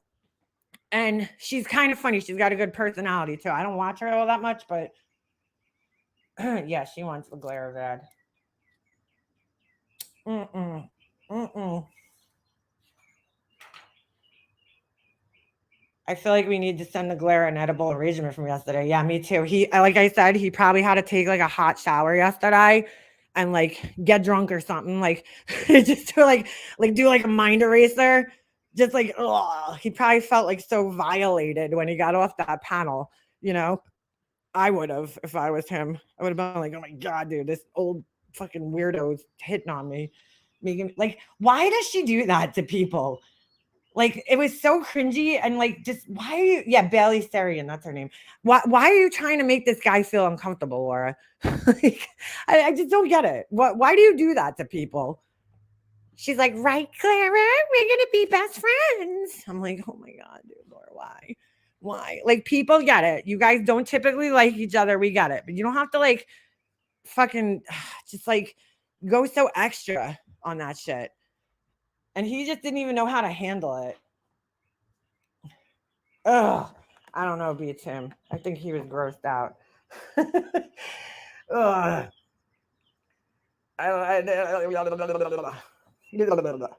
Yeah, she crossed many boundaries. Why is she? Yeah, if that was a guy, okay, I just have to say, if that was a guy on panel and he just stopped the panel to be like, hey, how big you think her titties are? Like, people would be like horrified, like, what the fuck? Like, what's wrong with this guy? But like, Laura just can sexually harass people. It's totally cool. you know, Asking about their penis size. That's totally cool. She is like really obsessed with penis sizes, dude. It's fucking like almost like a problem. I've never seen somebody so worried about penis sizes in my life. Like, it's either because she doesn't have any, or maybe she just hasn't seen that many in her life. I don't know. But holy shit, girl. Holy shit. Go get laid, please. I missed it. I stopped watching him when he told someone to fuck their mother straight up. Who was that? Yeah, it was disgusting. I think the only time Laura gets any positive feedback from men is often in that fake, polite flirting situations that aren't about attraction at all. So that's why she doesn't so much. Yeah. I don't know, man. Does that much. I don't know. I don't know why she does that, dude. It's just cringy. I'm like, oh, Laura, stop, dude. Stop. That's like, it's not, I don't even know if it was like, I don't know. I don't even want to call that flirting because like, I don't know that brand of flirting. Like, I don't know. I don't know. I don't know. I don't know that brand of I can't even fucking talk, bro. Uh, I don't know that brand of flirting, dude. Like that's not the kind of flirting I've ever seen any grown ass adult do. I'm like, why do you want to make people feel uncomfortable, man? Like, is there something wrong with you? Why are you trying to purposely make people feel uncomfortable? So weird. She goes for penis size because her comebacks are pathetic. That's all she knows. Yeah, I guess so. I guess so. Hey Tony, you're in here. Can you uh I understand she was joking, Tony. We you're a little late on that. We said she was joking, but like it's not funny. You know what I'm saying? It's like cringe jokes. Like it's like, oh my god, dude. It's like boom ching, like every time you hear that her say something like that, it's just that's what you hear after. Boom ching. Like, oh my god, come on, Laura, dude. Like it's not funny. At this point, especially when you do it all the time. She's constantly fucking doing weird shit like that. It's like socially awkward. And there's just no need for it. I don't know. There's a certain age when flirting needs a bit of finesse, not a bull in a china shop. Yeah, that's what it is. That's what it is. So Tony, since you're in here, maybe you could answer me a question. Why spill some tea? Why is Capone mad at Laura? We all inquiring minds need to know in here. We all want to know. We all want to know. Like Tony, you don't think it's a little weird that like a grown ass woman who's in her 50s just like stops the middle of a conversation to ask about somebody's penis size? Like I mean, it's weird, man. It's fucking weird.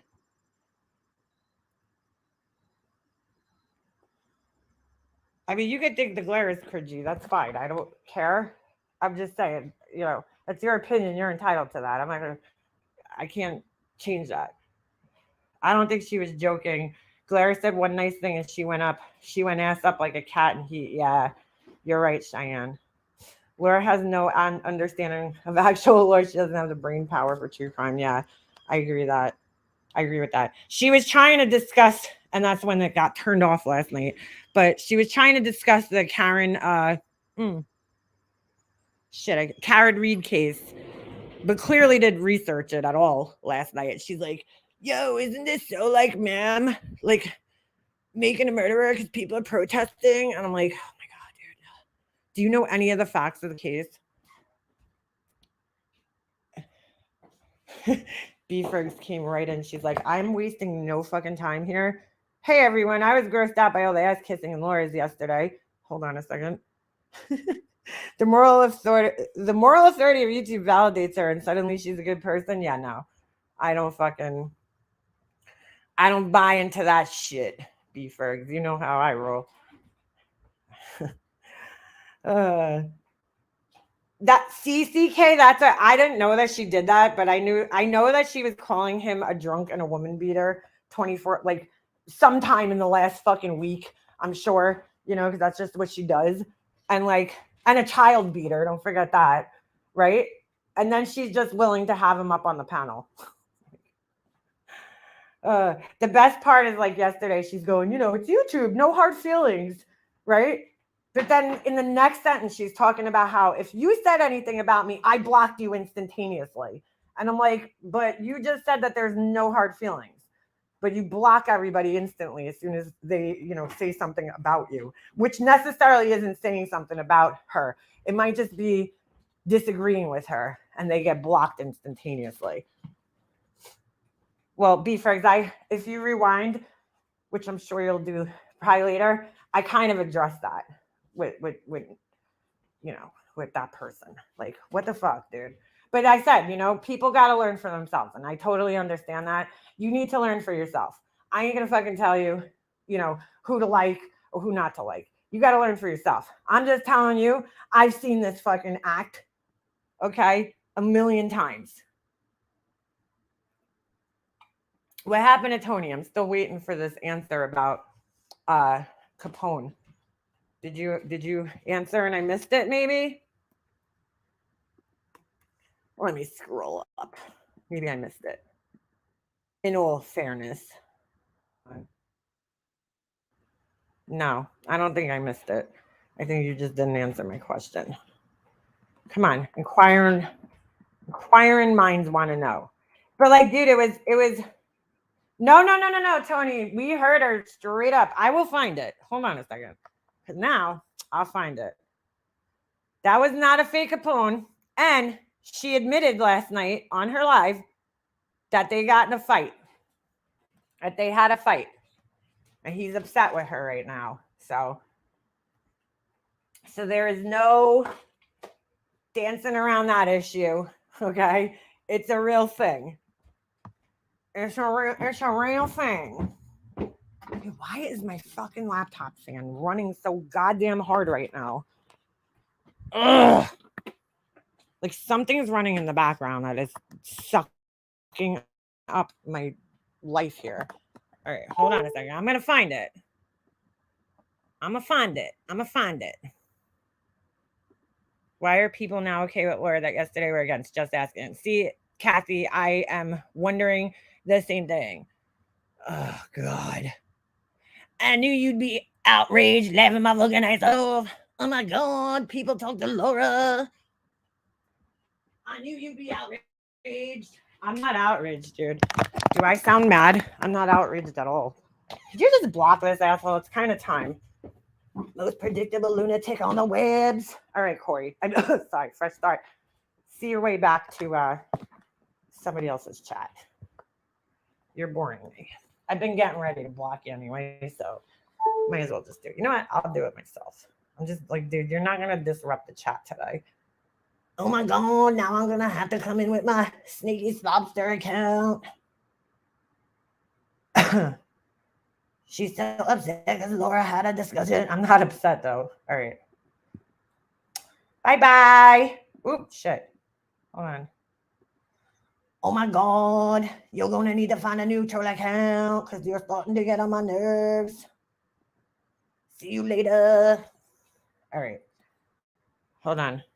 Nobody's upset. We're just fucking having a discussion. Just like everybody else. You did answer? Okay. I missed it then. Oh my God. I'm going to have to come back on my 900 troll accounts. Hold on. Let's go. I'm just like over that person. They're fucking annoying, dude. Oh my God. Living my fucking ass off. Now I gotta log into my other troll account. Mega Monster is a narc. What's her fucking stupid channel name? Shut the fuck down. Shut the fuck up and listen or some shit. Hold on. And there we go. She admitted it last night. She said he was mad at her. Yes, she did say that. Oh yeah, she fucking said that. Living my fucking ass off. I am still fucking outraged. I know. I'm just like not in the mood for them. I'm PMSing a little bit today. Just, you know, like I am straight up. I'm just like, I don't have the energy. You know when like you're PMSing? No, boys, put your fucking headphones on or your earmuffs on. But you know when you're PMSing and like everything gets on your nerves? Like you're just like somebody could be breathing next to you and you're like, why are you breathing? You know? Could you stop fucking breathing? Yeah. It's like that kind of day. I just don't have fucking time or the patience for it. Come back when my period's over. I mean, it didn't start yet, but it's probably a good couple of days. I don't mean to be gross like Molly and talk about my period, but I do still get it, unfortunately. I mean, dude, I'm just like you again? Like you again? You're so annoying. Like, they just say the dumbest shit. I'm over it. I'm like, you're just like, you're not even entertaining anymore. Like, you kind of were in the beginning. I'll be honest, but now it's just kind of getting old. It's kind of, oh, you fucking block me. I'll probably unblock them at some point, but I just don't feel like dealing with them today. Like, just go away. Something better to do. Oh my God, I am fucking psychic. You know what you should do, Fresh Start, since I know you're still listening. Go what do you call it? And now that I know who it is, it makes it even less fun. What do you call it? What the fuck was I just gonna say? Holy shit, I totally just lost my train of thought there. I told you I was PMSing. I have some brain fog. Um, shit. Hold on. I gotta fucking think. No, Lee, I haven't started yet. I'm fucking obsessed. Like it's just the same shit over and over. Uh the, God, what the fuck was I just gonna say? I'm like, I know they're still watching, and then I just totally forgot what I was gonna say. I totally forgot. Forget it. It probably wasn't that important anyway. All right, so let me go in a little bit. That it was definitely after like she gave this whole speech. It was right before she started playing this stupid video. Hold on.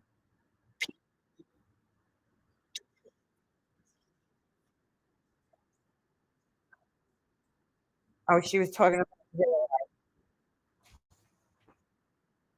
I really don't want to have to listen to this whole fucking thing, but I'm trying to think of when it was. She talked about Capone. Oh shit! Hold on. Oh, that was.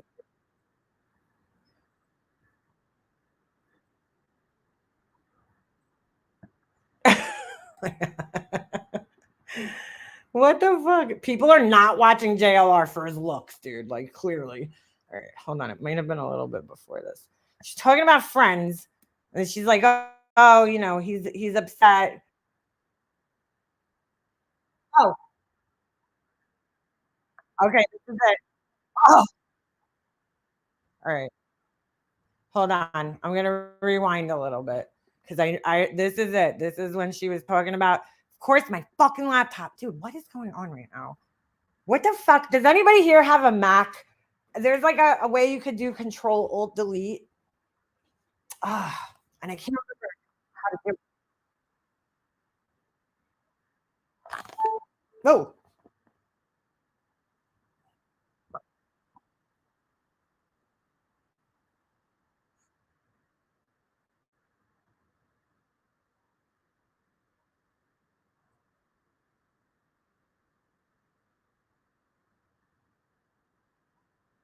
bro, like she can't even take responsibility. So she just says, I don't talk shit about subs, Patreon's members.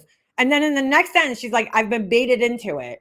So if you've been baited into it, which you can't take responsibility for, that means you did talk some shit about people, but it wasn't her fault. Somebody else made her do it. It's like, oh my God, bro. Seriously?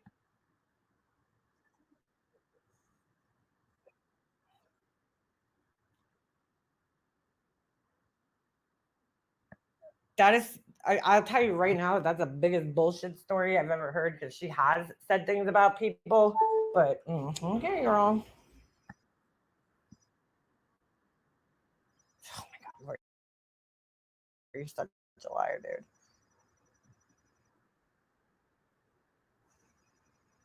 dude. Beauty is in the eye of the beer holder. JLR is missing blinks. There's nothing cute about me, guys. No, there's not. He's creepy looking. That fucking that picture is great though. It's strange, but I think JLR has a nice nose. Never really noticed it.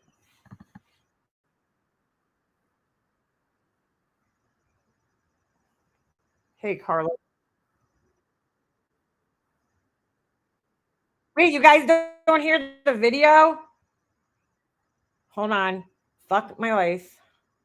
This is why I fucking suck at YouTube. Hold on a second. How? Wait a second. What the fuck just happened? That's so weird. Oh, maybe I never shared it. Wow, dude, you guys really just I suck at this. This is why I suck at life. Uh, I didn't tell anybody. I told one person. Oh Lord, dude, I need to fucking control delete my computer right now. It is so annoying. It's running so slow, and I just don't know why. Like, there's nothing open. Illustrator's open. Hold on, let me close out this. I just like, what the fuck is going on? No, hold on, hold on. That's why. Stupid thing. On a second. I can't stand this. It's running so fucking slow. Like, dude, I think it's because Illustrator and Photoshop were open and there's fucking like the creative cloud thing. It's so annoying, but it makes your computer run so slow. Oh, I miss the days when I used to just be able to pirate software and not have to fucking worry about all this bullshit. Oh my God, dude, it won't even let me close it for fuck's sakes. Hold on, quit Illustrator. Holy shit.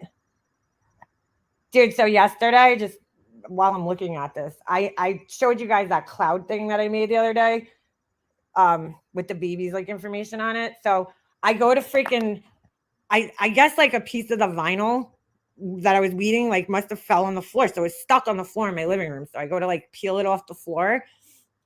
Fucking Ovi has his head under me and bashes his head right into. I'm like, dude, like I can't. When I go down on the ground in my house, I need to like make sure there's like he's like not around because like no matter what, he will stick his head right next to mine. And he like fucking bashed me right in the face. Oh my God, it hurts so bad. I thought I was gonna have a black eye today. He almost knocked me out. All right, back to this bullshit.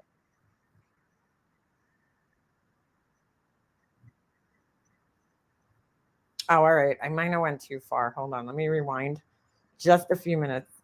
That didn't really help anything. Why is font book open too? This shit needs to close too.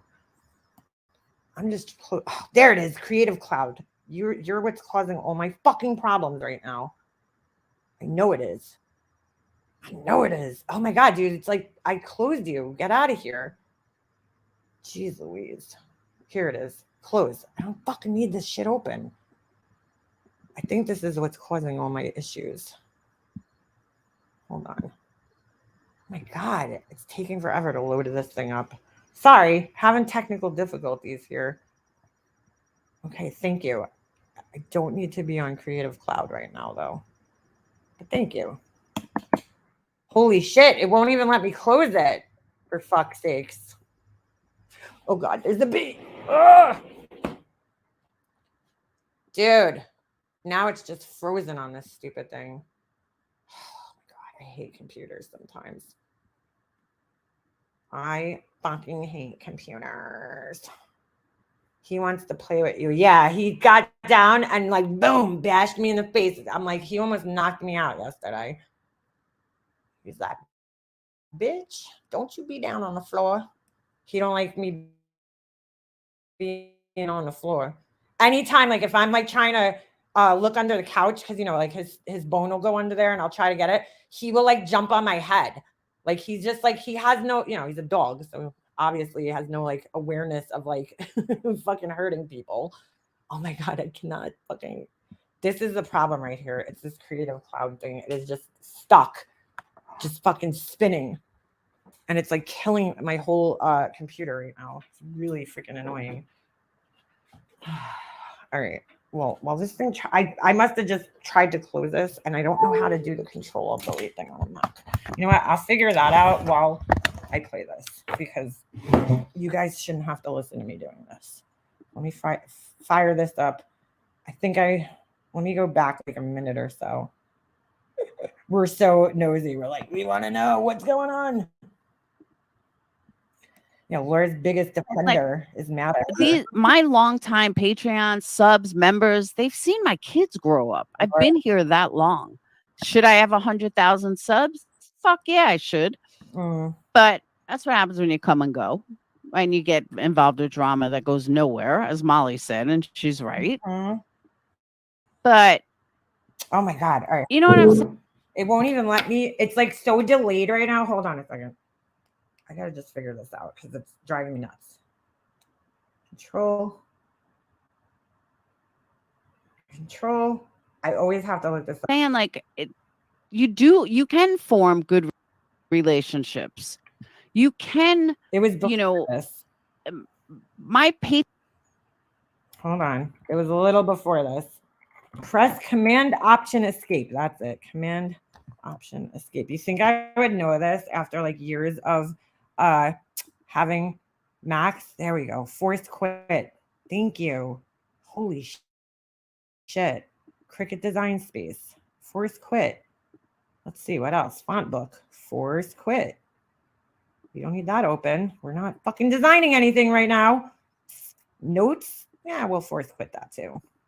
Like there's nothing else that should be fucking open right now. That should be, oh, Safari, you could go. Finder, we don't need you right now either. Oh, why is it saying relaunch? Preview, I don't know. You could go too.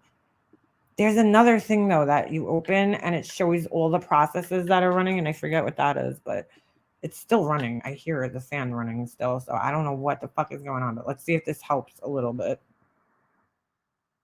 Oh, they can call me. There we go. Coffee and conversation, same thing. I haven't met her yet either. Oh, it was right around here. I've spoken to her. She's got my number. She never called me, but if she wants, see, oh my god. See, I probably just have to restart, to be quite honest, on Mac because this thing's so slow. You fucking piece of shit. Oh my god, this stupid Creative Cloud thing is still up, dude. They all know they can call me. Coffee and conversation, same thing. I haven't met her yet either. I've spoken to her. She's got my number. She never called me, but if she wanted to, she could. So you know what I'm saying? Like, it's like, okay.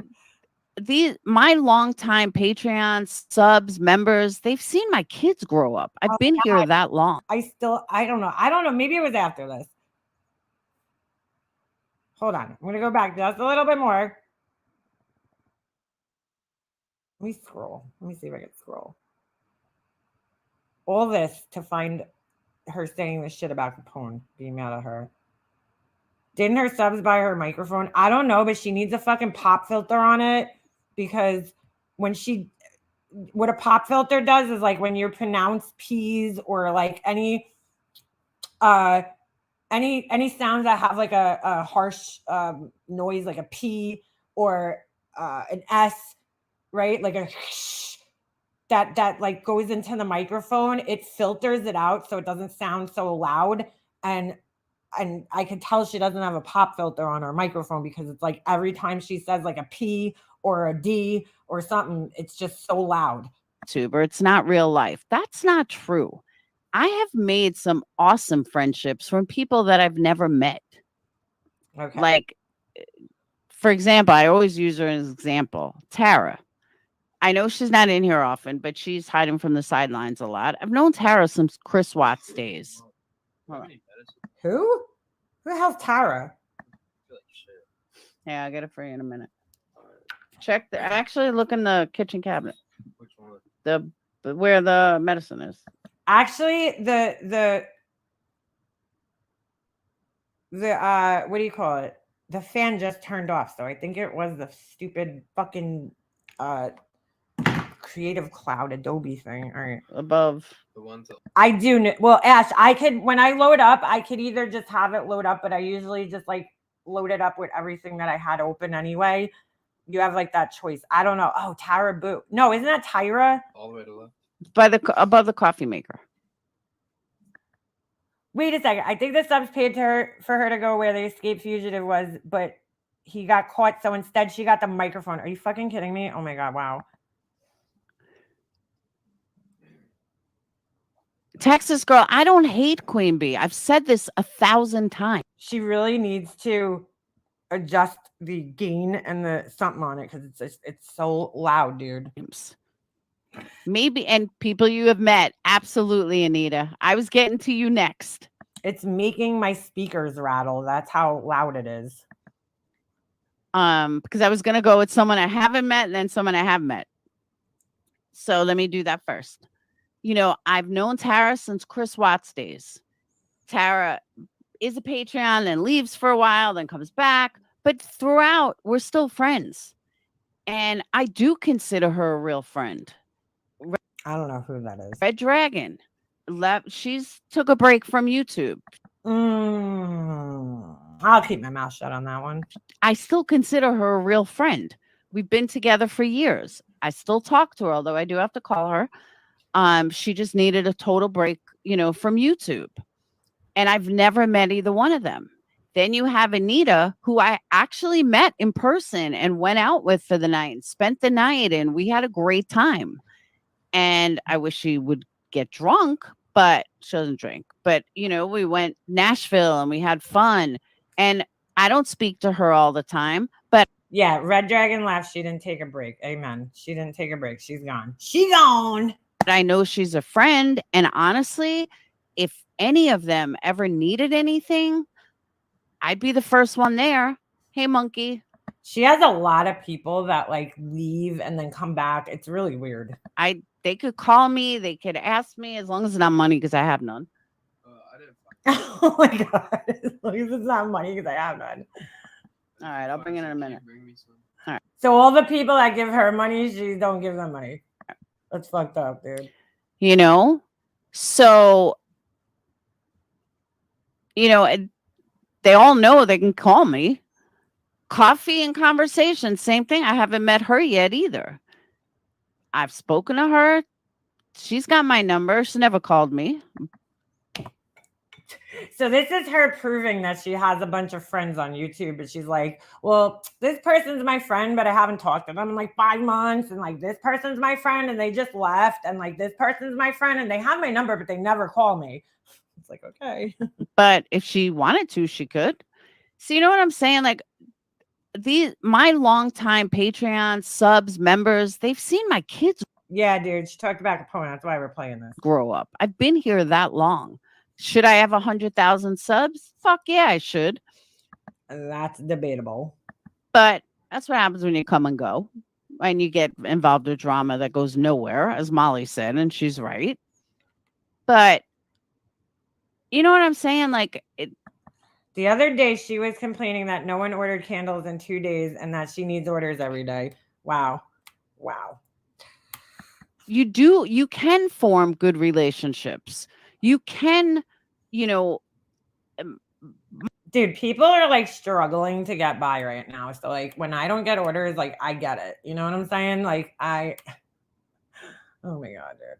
My Patreons, my OGs, not even just Patreons, even subs, they know that they can call. I know she had no business hosting that whole thing yesterday. Tell me, they've watched my kids grow from. All right, the Capone thing must have been after this then. What? Early teens to now they're in college. They've seen Dayton and all the trials and tribulations of Dayton's, you know, father, and from, you know, Brad causing me hell to him disappearing on Dayton to him dying, you know, and everyone has been there for me and been there for my kids and helped my kids get through stuff. And you do form real relationships, whether people want to admit it or not. You really do. And there's nothing wrong with it. You just got to be careful. Yes, Cheyenne, I think she figured out it wasn't bank. Careful and know that you are, you know, with the right people and not someone that's going to fuck you over, not someone that is going to, you know, hurt you. And you still haven't figured that out. And, you know, talk shit and blah, blah, blah. It's one thing. I don't talk. But she's still friends with Tiffany. Shit about Patreon subs, members. I've been baited into it. It's never happened. I'm so sorry that this is so loud. If it's hurting your ears, it's her microphone, dude. It's like terrible. You know? So people don't have to worry about that. I don't do that to my friends. I don't like, see, when she does these like speeches like this, it's like, dude, like, why are you even saying that if you don't do it? Like, nobody was accusing you of doing it. Why would you even bring that up if that's not the case? Like, I just don't get that. Never have, and I never will. See, Leslie, and a lot of people say that. They attack you at your lowest because never know what anyone should. I absolutely agree with you. And it is what it is, but you just keep on trucking. And you just keep doing what you're doing. And like, yeah, that's what this whole stream was, CK. See, those of you guys who've been around long, you know the deal. Like we've watched this so many fucking times. So many fucking times. Like I said earlier, and I meant it. I know I need to refocus. I know I need to do what I need to do if I'm going to stay on YouTube. How many times have we heard this speech, dude? Seriously, put a number in the chat. For how many times you've heard this speech? And I need to, and I'm talking true crime again.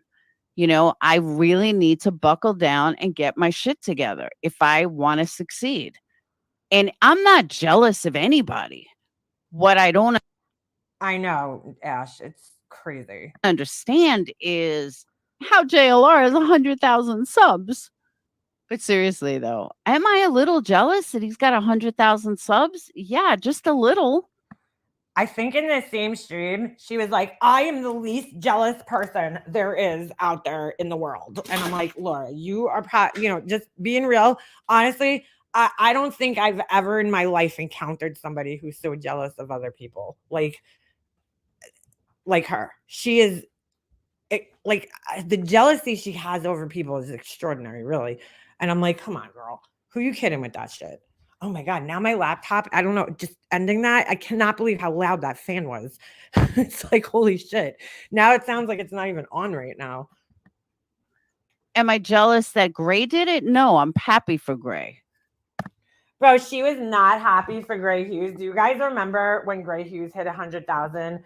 And the week before that, she was fucking bashing the shit out of him and saying, oh, I don't understand how people follow him. He's so boring and blah, blah, blah. And then now she's like, I'm so happy for him. No, you're not. But JLR, really? 100,000 subs within a year? Dude, I'm crushed. But honestly, am I jealous?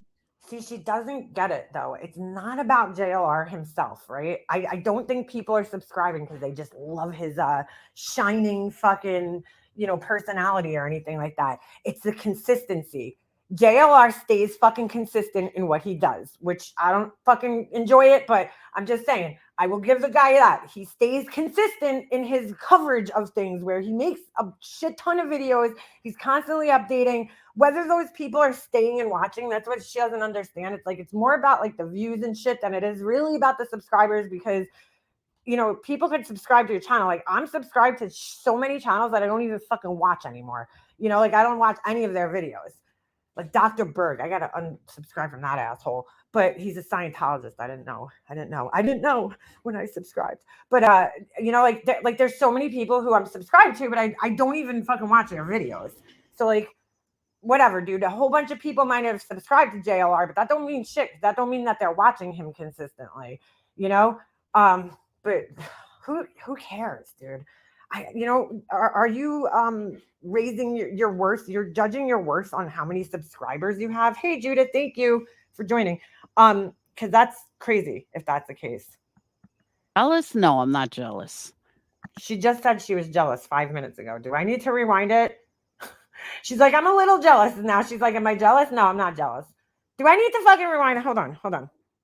She wags like, Laura, wow. Right. Yeah, just a little. All right, so am I jealous that Gray did it? No, I'm happy for Gray. Hold on. But JLR, 100,000 subs. But seriously, though, am I a little jealous that he's got 100,000 subs? Yeah, just a little. Okay. Am I jealous that he has 100,000 subs? Yeah, just a little. Okay, so wait. Am I jealous that Gray did it? No, I'm happy for Gray. But JLR, really? 100,000 subs within a year? Dude, I'm crushed. But honestly, am I jealous? No, I'm not jealous. Bro, she just said that she's jealous. She's crushed. And now she's like, but honestly, am I jealous? No, I'm not jealous. Thank you, Crystal. But I sit there like, wow. But it really tells me that I need to. Bro, where is the part where she talks about Capone, dude? Did she like cut it out? Like, I cannot find it. Refocus. I need to get my shit together. Things are changing. Times have changed. And I got to either roll with the times or get the fuck off YouTube.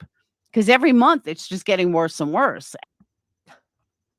Oh my God, dude. Oh my God. And because it's getting worse and worse, it causes me to not want to go live, or it causes me to not want to put in the research. So I don't understand what she's even saying. I said I got to give us a fair shot, and I say it all the time, and then I don't do it. All right. Well, at least you acknowledge that because you do say it all the time and you never fucking do it. I need to not rebrand, but I need to fix the website, which I haven't fucked with in a while. And, I need to stop believing that What website? everything is going to come easy. It's not going to come easy. And Denise. No, it's not. You got to work your ass off, Laura, if you want to fucking make money, dude. That's what I was getting at. And it's not going to come easy. And if you look at JLR, as much as I can't stand him and think he's an idiot, I mean, he literally travels all over the place. When I was going to go to that girl in Alabama, and everyone's like, no, don't go. I could have done what JLR did. It would have been easy. But everyone's like, no, don't go. It's not a big deal. But I got to think bigger than just my community. Because obviously people do want that. Because he gained like 40,000 subs from that. He gained a ton of subs. But see, here's the thing. He's already doing that. You know what I'm saying? That's why I keep saying, like, she needs to find her own fucking niche or niche or whatever the fucking word is. Now I'm getting confused. Like I was saying before, Gray Hughes does, he's very informative. He's very detail oriented. He makes videos that, he puts things together for you visually so that you understand the timeline or the crime scene or whatever. Like that's that's what he does, what's his name? Duty Round has a police officer's perspective. So that's like a great perspective to hear in true crime cases. You have attorneys who do, pages and it's like, oh, well, I'd love to hear what an attorney has to say about this court case. So like you need to find your thing. JLR is already doing the traveling thing. That's his thing, dude. He's already doing that. It's like she always tries to like emulate what other people are doing. It's like, dude, no, you got to find your own thing. From that. So that's why I'm like, shit. Sorry, but Laura only likes when you serve a strategic or financial purpose for her. Once that's gone, so are you. Sorry, Laura, but it's true. And you know what? People who don't see it are either new or blind. Is that the same Badger that used to be around? I haven't seen you around a long time, if it is. I missed out on a really good opportunity. He's not better than me. He's not better looking than me. He's not cuter than me. He's a little dopey. But you know what I'm saying? Like, that's what made me realize, like, I need to focus. I need to rebrand. JLR made her realize, okay. I need to focus. I need to, really get my shit together. And he gained a lot. No, he was actually really good, though, on Court TV, Gigi. He was. I'm not going to lie. People want something different that they can't get from 100 YouTubers. Exactly. Going out and doing that type is different. I absolutely agree with right. And that's why if you do it, he's already doing it. That.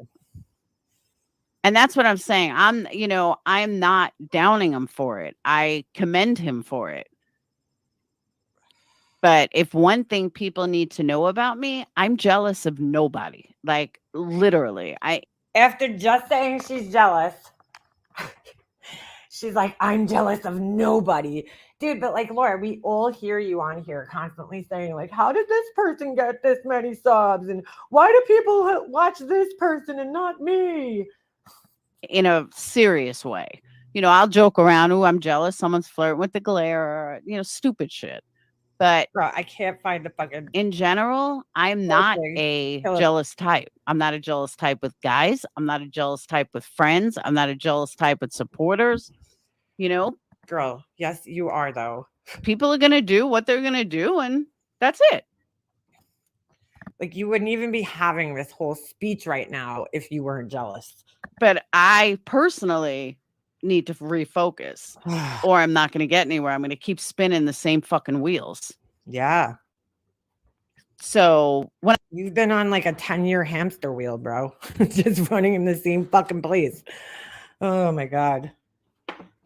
I was watching Turtle Boy though. He talked about a trial. Fuck. Maybe the Capone thing was before she got into the whole Friends thing. Fuck. 4, I think it was called. Because this is where she gets into the other fucking shit. All right, I'm going back a little further. But that's what happens when you come and go. And you get involved in drama that goes nowhere, as Molly said, and she's right. You listen to this. But Hold on. You know what I'm saying? Like it won't. You can form good relations. All right, so let me go back a little before that. Maybe that's when it was. Do that first. You know, I've known Tara since Chris Watts days. Okay, that's not fun. Tara is a Patreon and leaves for a while, then comes back. But throughout, we're fuck. All right, hold on. My stupid thing won't scroll. Go. Now it's just spinning. Come on. Oh my God, I hate this thing. 10 years on this platform. Why haven't you made it? Maybe your tactless behavior. That could be it. Is there a transcript? You could do a control F and see what she says. Come on. Oh, good idea, Ash. I don't know if there's a transcript though. Hold on. Let's see. Where would that be exactly? Where would that be? Because I'm an idiot. Hold on. Where is the transcript? I've never looked at one of them on a laptop. Nope, that's not it. Hold on. That's not it. I'm trying to find it. Give me a second. I thought it was usually where the chat is, right? Well, that's on a phone though. I've never looked on here. Oh my God, I suck at this. Anybody? Control F. Is it in here? No. Hold on. I give people too many chances, never learn my lessons, always hope with some people. Yeah, there's no 3 dots. All right, hold on a second. Oh, right here. Show transcript. Thank you. You guys are the best. All right. And then, hold on. Show transcript. All right.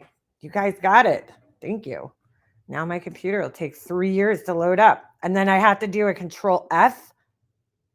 Oop, no, don't do that. Toggle timestamps. What does that mean? Control F on my laptop. All right, hold on. And it'll show me. Oh, that's one though. It only says 1 of 1. Damn it. Stuff with Betty Reagan's good. Oh yeah, this was it. 5431. Yay. Oh, it was way after that. Shit. 54. All right. Wow. That was way later in the thing there.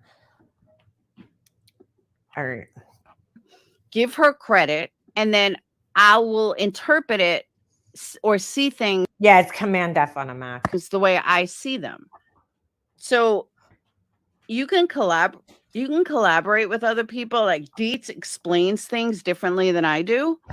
Same thing with Chasing. Me and Chasing could say the exact same thing, but people are gonna take it differently because of the way we present it. When I get into a case, I'm extremely passionate. No. That's because Chasing has credibility. People find her credible. That's why they take it differently. Passionate. And, you know, I'm very factual based, but I'm extremely passionate. That's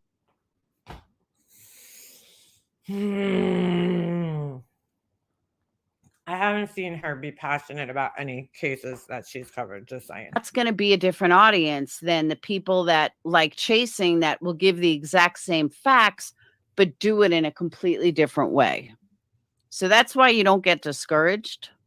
I mean, if you have a bunch of people saying the exact same thing, like we see with drama, the exact same way, like we've seen in this community, that's different. What? But if you're passionate about a case, I mean, there were a bunch of us in Making a Murderer that we were all passionate about it. We all worked. I think that's the problem, though, is that she lacks passion. If you're passionate, you cover the same thing every day, dude. You don't stop. You keep going after it. You keep chasing it. She is not passionate. Worked off each other. You know, we all said different things, but we all presented things in a different way. But I was on camera all the time. Oh my God. I didn't stop. I stopped going on camera so much when the drama community accepted it. What? I used to do my hair every day, my makeup, or, you know, I was always prepared, always had a nice. So she can't even take it. So it's the drama community's fault that she doesn't fucking take care of herself. Dude, just take some responsibility for something. Could you? It's everybody else's fault now. Sorry, I'm filling my cup up with water over here. It's everybody else's fault that she doesn't go on camera and, take care of herself. I stopped going on camera when the drama community accepted it. Okay. It's the drama community. It's everybody else's fault. Wow. Shirt on. Eric Cozy wore a suit and tie every time he went live. That's how it's done. Like, you don't really see too many true crime. Yeah, Gray Hughes is always dressed to the nines, right? With his what do you call it? He's got that JLR too. He's such a fashionista.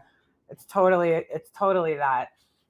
You see what I'm saying? She's always focusing on like the wrong things. Like, nobody really gives a shit how you're dressed. I mean, of course, like I'll take somebody more seriously if they look like they take themselves seriously. But like, that's like a small part of the battle. I'm not really worried about what people are wearing. Crime creators not on camera unless they're doing uploads. Even like Plunder started going on camera. And that's another thing that I have to start doing, which won't hurt me, by the way. Because I don't know. I also don't understand why people who never go on camera have the balls to make fun of someone who does go on camera. If you're legitimate, you go on camera. Nobody cares, dude. Nobody cares. I agree.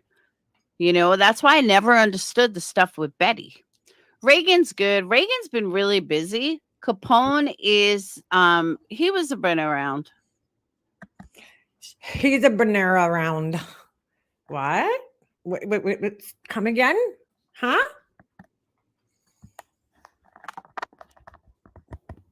He's mad at me. Oh, shit.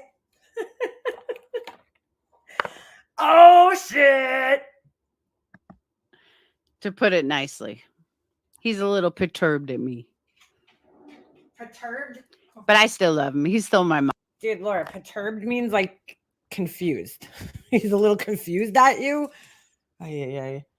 She tries, dude. She tries to use words, but she just doesn't execute it the right way. What did she say yesterday? I was like, dude, it's not the right way to use that word, but okay. Okay. Meep, moop. Mod. But Reagan, I just saw recently. Spill the tea. Come on, Capone. I know you're listening.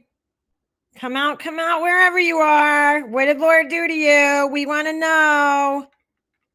Come out wherever you are. We want to know. I want to know. I want to know why you're mad at Laura. So I can laugh my fucking ass off. Come on out, buddy. Oh, perturbed is angry. She looks totally different than what I imagined. Who? I'm confused. I'm perturbed. Like I'm bothered. Oh yeah, I guess so, right? Yeah, bothered. Maybe that's what it means. Perturbed. I thought it was like confused or bothered or something like that. Thought it was interesting. I gotta fucking look that shit up. He was honest in saying that Dolly didn't hurt her, nor is she afraid of him. She doesn't have a restraining order, but people have turned it into something else. I agree with that too, Perturbed. But I see, people going after. It means feeling like anxious. Hold on a second. Oh, fuck. Feeling anxiety or concern, unsettled. All right. I guess that could have worked there. I guess that could have worked there. Betty? Oh, Plunder. I know. Oh, the shit she said about Plunder was just so fucking weird, dude. I remember Molly had found out. Molly was like, because Molly's went after her. No. Molly Golightly didn't find out, dude. She fucking full on fucking doxed the shit out of Plunder, okay? Which is part of the reason why I fucking can't stand that lady. Because it was like so unnecessary. She legit got up on a live and doxed this woman's whole fucking life, from her race to her husband to her kid to where she lived to what she did for a living, everything. The whole fucking thing. She doxed the shit out of her. But Molly was like, oh my God, she's a black woman. I said, really? I said, I didn't know that. I figured she was like an old lady. No, she's like a young black woman. I said, no shit. And then we saw her. I was like, wow, she's really pretty. But I can't deal with the Bible quotes and stuff. God, dude.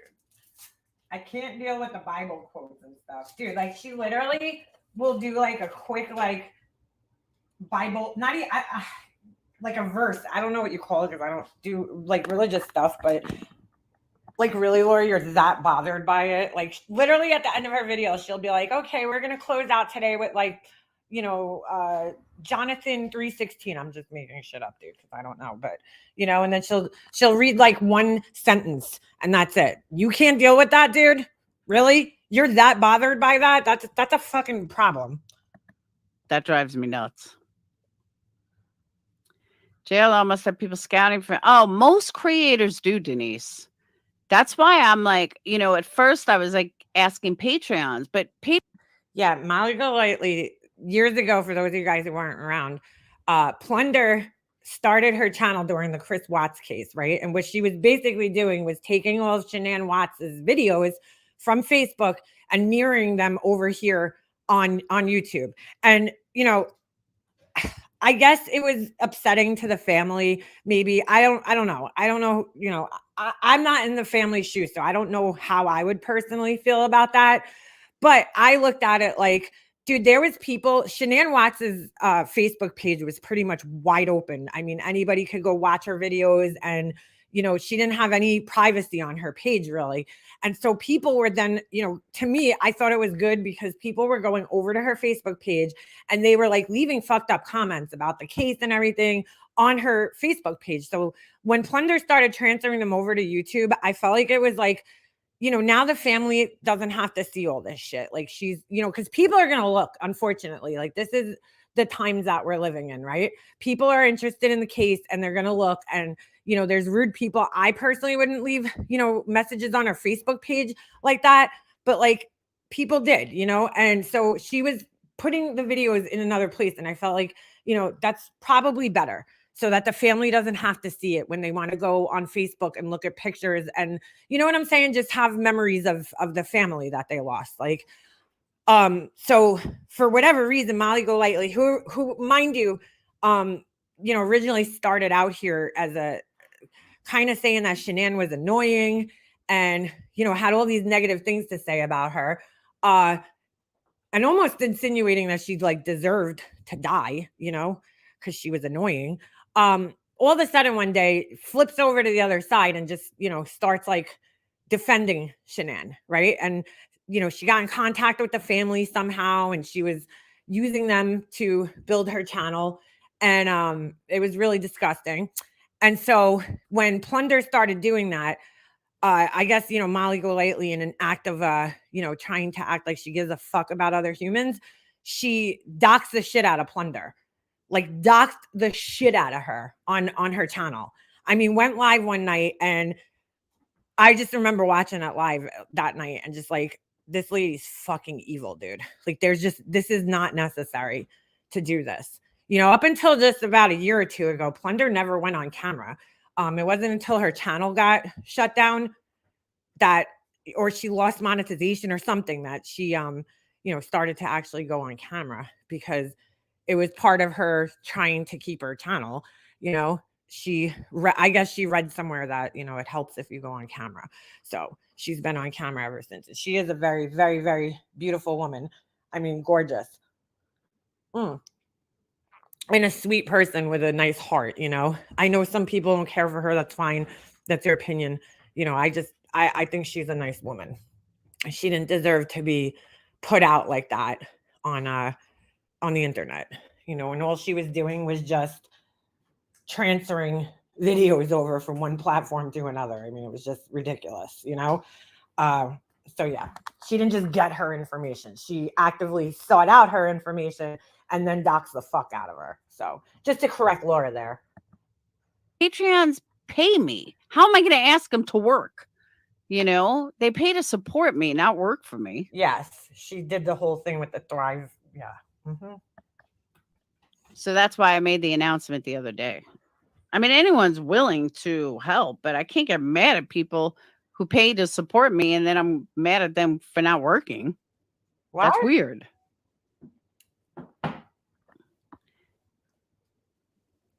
There's a difference between scouting and collaborating, though. I don't know what she's even talking about at this point. Like, I don't like 10 to Life is paying people to write her stuff. So then she just reads it. I'm not about that. I'm not the biggest fan of 10 to Life. Sorry. I'm just not. I don't know. I don't find her all that interesting to watch her.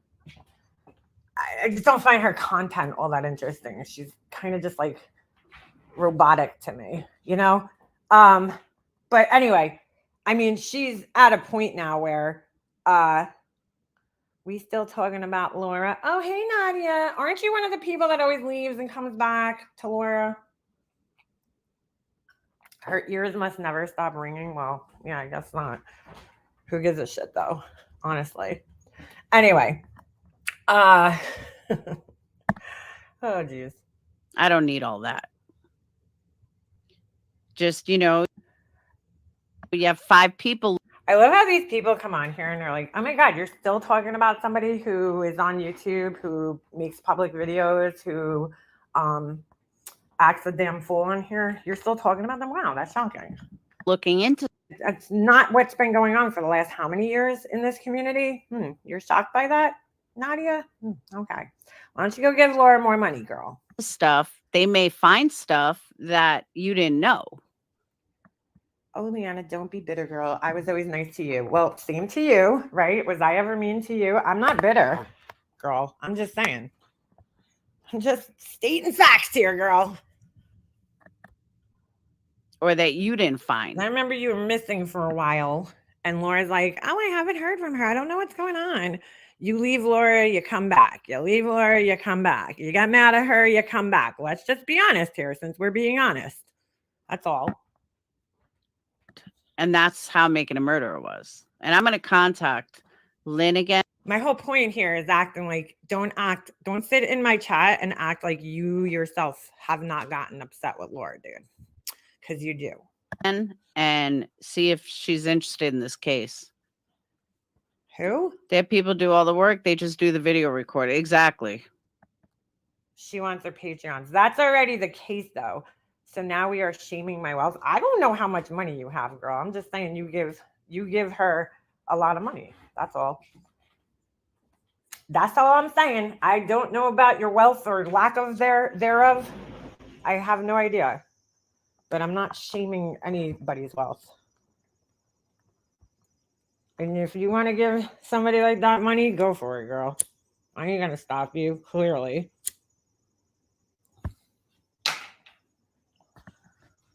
But you can tell the ones that don't. You really can. Like Plunder, you can tell she does. It is the most boring part. Does her own research. Can you explain to me how a 1-year-old in NY died from fentanyl? Oh, girl, I seen that. If you're talking about the same case that I saw, that shit is. I could explain to you how it happened. Is I don't know why you would have that around a child, but in a setting like that. But whoo. Scary shit, dude. Scary shit.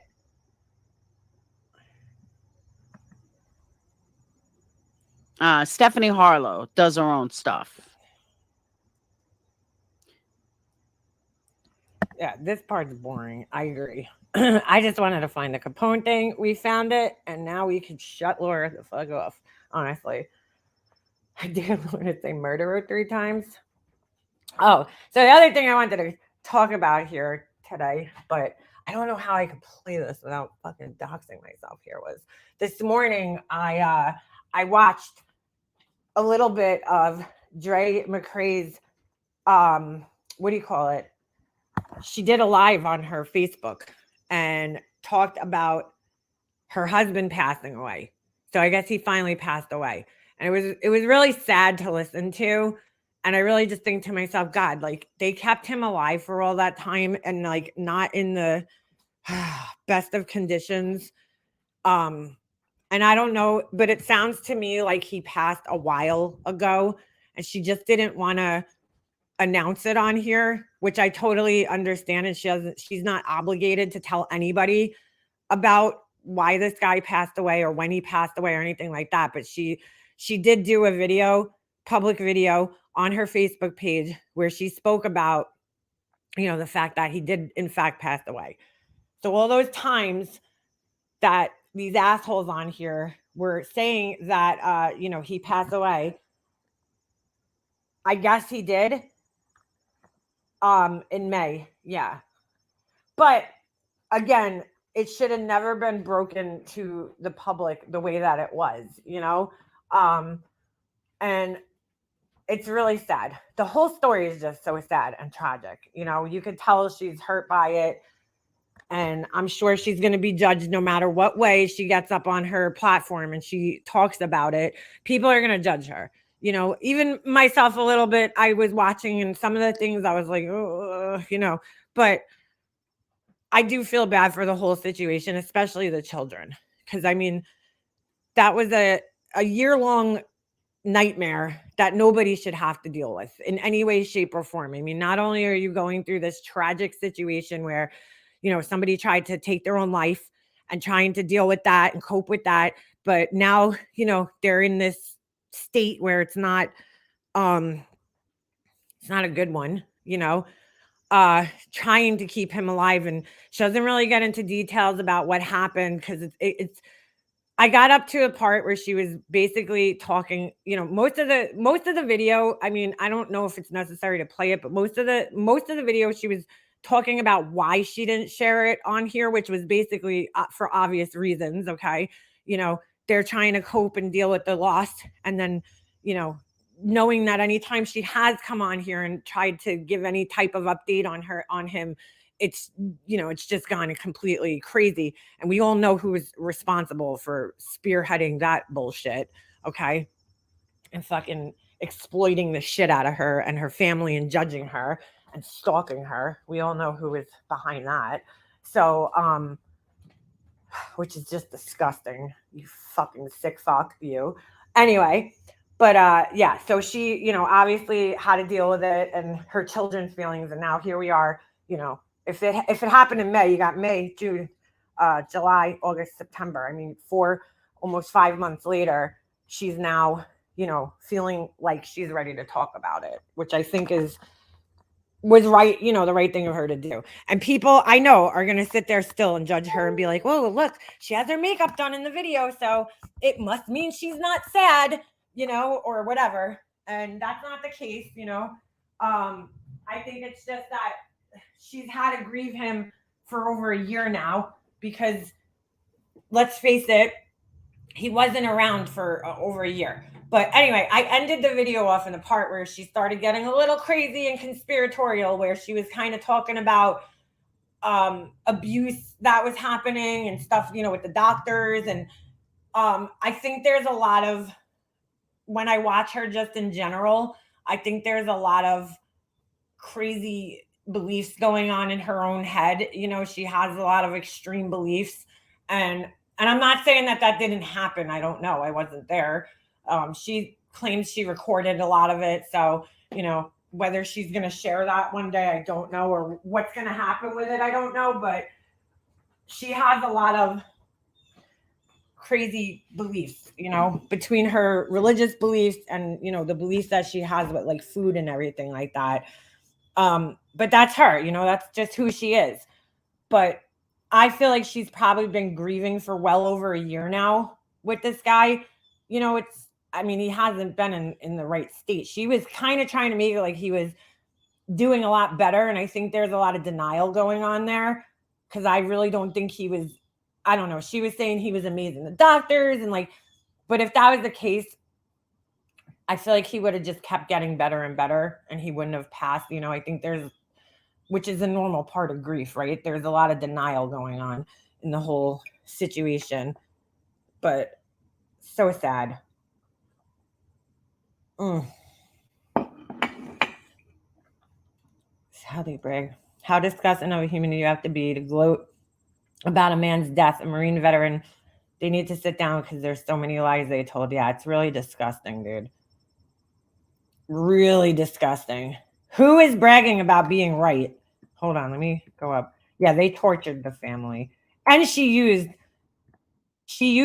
hey, Andy Cruz, she used his family the same way she used the family of Shanann Watts. Disgusting. Absolutely disgusting. And his wife still gets up in the morning and lives her life. She's a mother. Life didn't end for her. Sorry about your brother, Shannon. Damn. But yeah, you have to get up and you have to get up. Like when I lost my mom, I had to get up, dude. I had to get up and live my life. Was it hard? Did I struggle? Did I not want to get out of bed some days? Yeah, I didn't. But I had to, you know? I had to.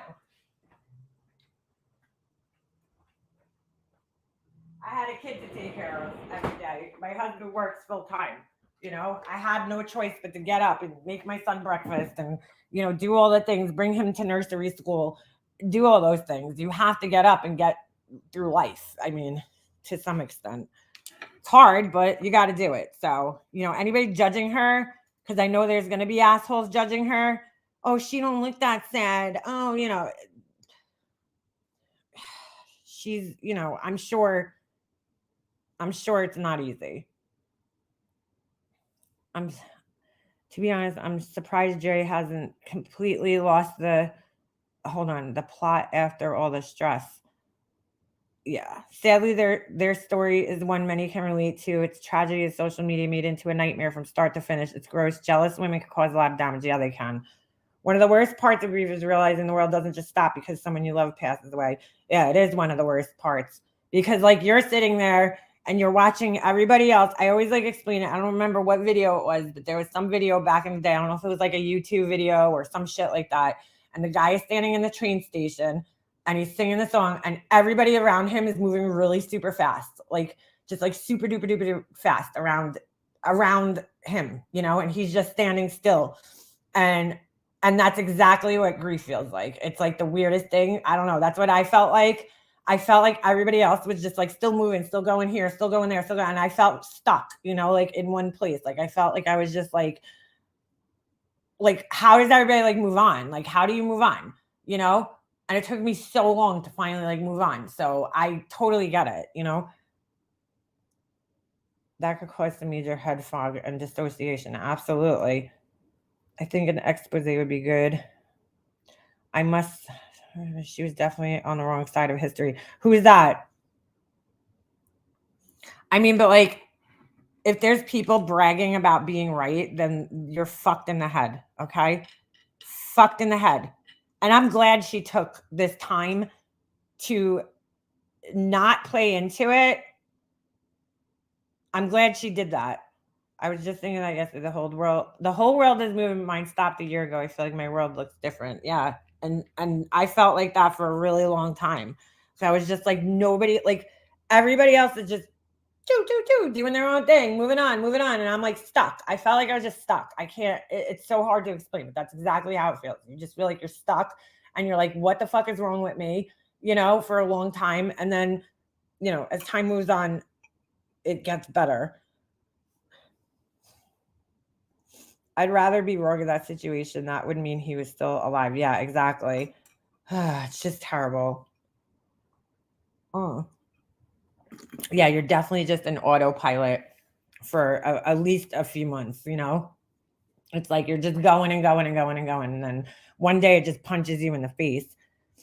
It's MGL's cronies, the liars bragging. They got one thing right. Yeah, exactly. They didn't even get it right. Someone slipped and told the family member who leaked it to them. Exactly. But she was saying that, I don't know if you could do this, and maybe somebody else knows, because I personally don't know. Because I wouldn't even think that you could do this or can. She was saying that she delayed the death certificate. And I was like, oh, all right. Well, I guess you can. I guess if you just don't sign it, right? Because somebody has to sign a death certificate for the death certificate to be official. So I guess that they could give it to you and then you just don't sign it. And that delays it from being entered into like, the system, so to speak. Which is funny because guess what? If you don't sign, for all the people that are saying, oh, she wanted this and his money and his benefits and that and this and that, guess what? You don't sign that death certificate, you don't get nothing. Until that person is officially declared dead and you sign that death certificate, that's what gets the ball rolling into motion, right? Into getting their any money that they had, any benefits that they had, or anything like that. So she delayed that for X amount of months until she actually finally signed that death certificate and it became an official thing. That should prove everybody wrong right there on that front, because I know that was one of the things that was being said. When you lose someone you love that much, your life is never the same. There's a before and after that. Yeah, exactly. That changes you and how you see the world and people in general. It's hard to even get close to anyone anymore. You're so right, Badger. I remember my husband telling somebody that like Leanne is not going to be the same after, and it just made me so sad that like he knew that when he said that, because I was like, he's right. Like there's like before my mom died and then there's after my mom died, and that's like two different people, two different worlds. Like, and that world is now starting to seem like it was so long ago, even though it is. I'm going into like 7 years now, I think. It does seem like a whole lifetime ago. It's crazy. Time just goes so fast, but then sometimes it just feels like yesterday it happened. But yeah. Before my brother died and after. Yeah, that's what happens, Shannon. It's like before and then after is just two different worlds. And if he just passed in May, you're so fresh and it feels like way more intense in the beginning. Once a couple of years go by, it doesn't, it just doesn't have that same intensity. But that's how I felt for a long time. Like I was like, dude, it's just two different worlds. It still feels that way now, but it feels like that world, unfortunately, is starting to feel so much more further away, which makes me sad, in a sense, more sad, because I'm like, I don't want to forget what it was like having my mom around. But I'm getting used to not having her around because it's just been so long, it's just nature, it's been 7 years. She hasn't been in my life. I know now that I can't call her anymore, even though I still think to myself, just something happened just the other day. I forget exactly what it was. And I was like, oh shit, I wish I could call my mom. Like, because whatever it was, like, I knew it was just one of those things that like only she would like feel the same way, like she would understand it. So yeah, you just learn a new normal. That's what it is. You learn a new normal. Laura started a live stream about you. Oh God, who fucking cares? She could fuck all the way off. I don't care. Let me guess. Wait, hold on. Let me guess. Oh, make him up, you're fucking obsessed. Get over me, girl. Oh, no wonder why your family doesn't talk to you. I don't fucking care, dude. Blah blah blah blah blah. Your husband. I'm gonna call your husband.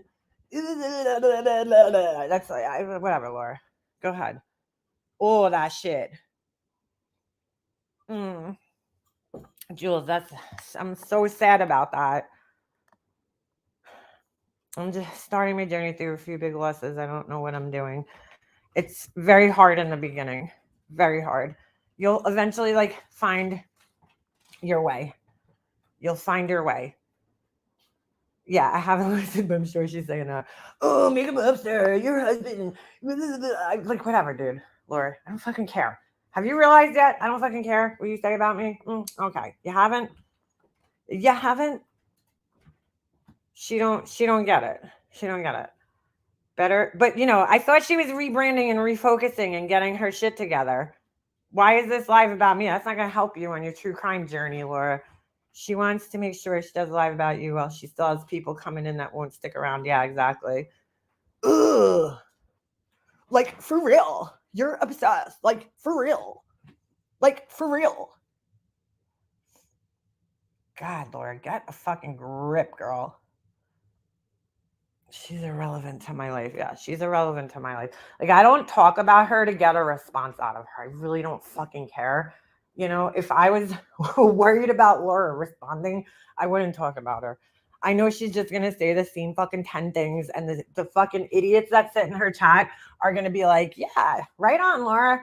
You know, like, and that's fine. The same idiots are going to say the same fucking things.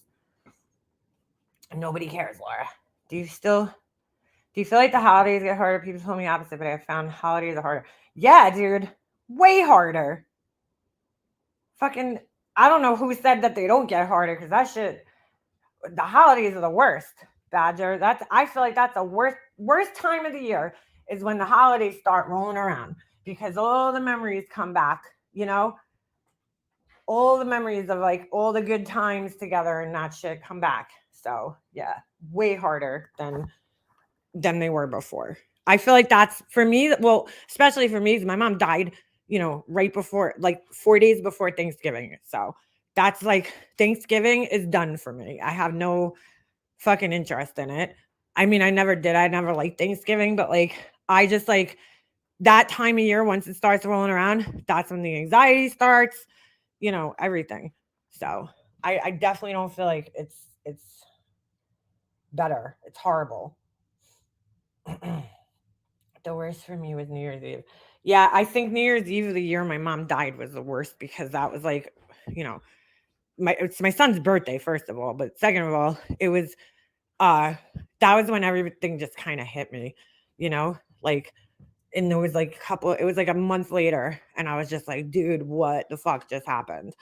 Like, I felt like I was on this, like, you know, roller coaster ride, and then I like finally just stopped, and I was like, I felt like somebody just punched me in the face that night when the ball dropped, because now I'm like, holy shit, I'm going into a whole nother year without my mom. Like, this is going to be my first year without my mom. Like, the whole reality of the situation just all like just hit in, and I have to sell her house, and like I had such a journey still ahead of me and a battle ahead of me, but I also had, you know, lost her, and I'm like, I cannot believe I'm going to go into like 2017 and my mom's not here. Like, this is like, is this real right now?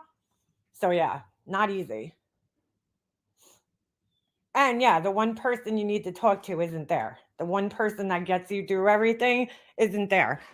So, because that's a, you know, I mean, I had my husband and my, you know, my son was a kid at the time, so obviously he's not going to help me get through in the sense of like understanding, right? Because he's a kid.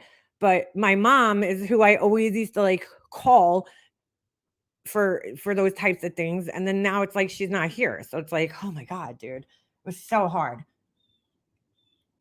I still had a voicemail from my whole family. Called me from Germany and left it. Wait, what happened? How did you lose them? Weird as it sounds, the 4th of July is the hardest for me. That's when my cousin and I would ride our bikes at the dunes. See, Badger, well, it's those days where, you know, you guys have something special. Just like my mom's birthday, you know, the year, the day she passed away, like all those days are just rough. My birthday, I hate my birthday. Like, I don't even like celebrating my birthday anymore, you know, because it's like, why? There's no point. My mom's not here. Like, why am I the person who brought me into the world, right? Who gave birth to me? She's not here anymore. Why would I even care? I don't care. And I'm just getting older, but you know, my mom passed New Year's Eve of this year, and the closer I get to the holidays, I can feel my chest getting tight. Oh my God, I'm so sorry, girl. Yeah, that's what happens. That's what happens. And that first year is the absolute worst and the hardest. Like, I ain't lying to nobody here. I'm keeping it real. It is the hardest. The hardest is the first year, you know. The second year, you're just like, you know, it's still hard. It's still hard because now you're like, oh my God, a whole year went by, right? And then, you know, from then on, it's hard, but you know, it's not as hard as that first year. That first year is the worst. I had to go right into it. My mom died November 20th, and it was like, boom. It was like Christmas, and then, I mean, Thanksgiving 4 days later, Christmas, New Year's, it just came so quick. So I don't even know if I even like had time to realize it through the first year. it was the second year that was probably harder for me in a sense, but well, I don't know, because I was just in a fucking daze that first year, dude. Like I was like a zombie. So it's almost like I don't even remember it until New Year's Eve. Then that's, I feel like, when I was like, oh shit, what just happened? Because I was in like a fog, dude. Total fog. The old past of natural causes may. Oh, hold on a second. My dad from a heart attack, my grandparents from age. Aw, man, I'm sorry, girl. That's a lot. Jeez.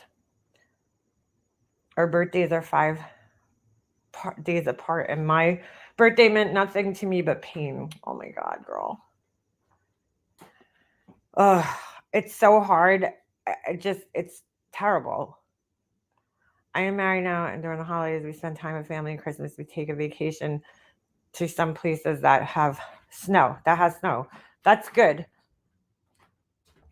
I mean, I tell everybody, if you're dealing with loss, especially if you're in that first year, like, just, I know it's so hard, but just keep yourself, as busy as you possibly can. I mean, that's how I got through it, was just keeping myself somehow entertained with stuff. Not entertained, but you know what I'm saying? Like, just making sure I wasn't just laying around and wasting away. Although after we finished my mom's estate that year, I did sleep a lot. I think because I didn't sleep for so long, but only on like the weekends and shit, because I had to catch up on sleep because I was not sleeping at all.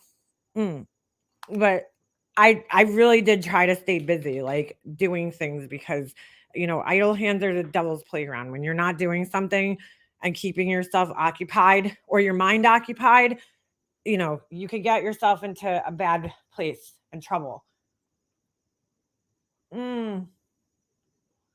I've had 31 since my husband passed. I'm so sorry, Peachy. I really started feeling somewhat used to this new life 4 months ago. The grief bombs are still hitting pretty hard. I'm so sorry, girl. But you know what? You're gonna, as time goes on, right? You'll start, it'll just hit you one day, and you'll just get used to it in a sense. And I know it sounds so horrible, but it's the truth. Like, there's gonna come a day where, like, it's not gonna hurt as much. You just know how to deal with the pain in a different way.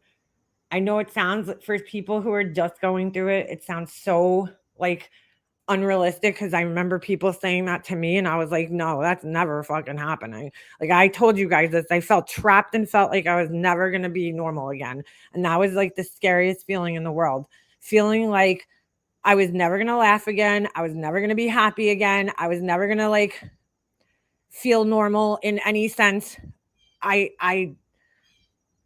really felt like that. And now I feel somewhat back to normal. It's a new normal. It's not the same normal I had, because the same normal would be my mom being here. But I've like kind of found my footing in the world. But it took a really long time, so just be patient with yourself, because that's what it is. You have to be patient with yourself. Especially the area I used to live in, our house. We moved after 23 years. Oh, I know, Queenie. I feel the same way. My mom's everywhere in this house. Yeah, regaining. You were right, and I'm looking forward to that day. This is awful. And that day will come one day. You're so early in the process, It takes a really long time to adjust. That's what my grief counselor called it, adjustment period.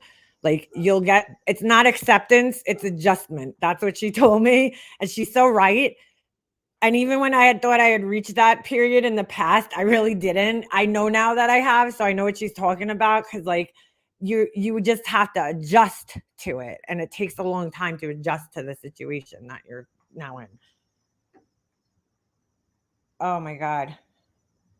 I'm okay without them. That's a hard thing to say.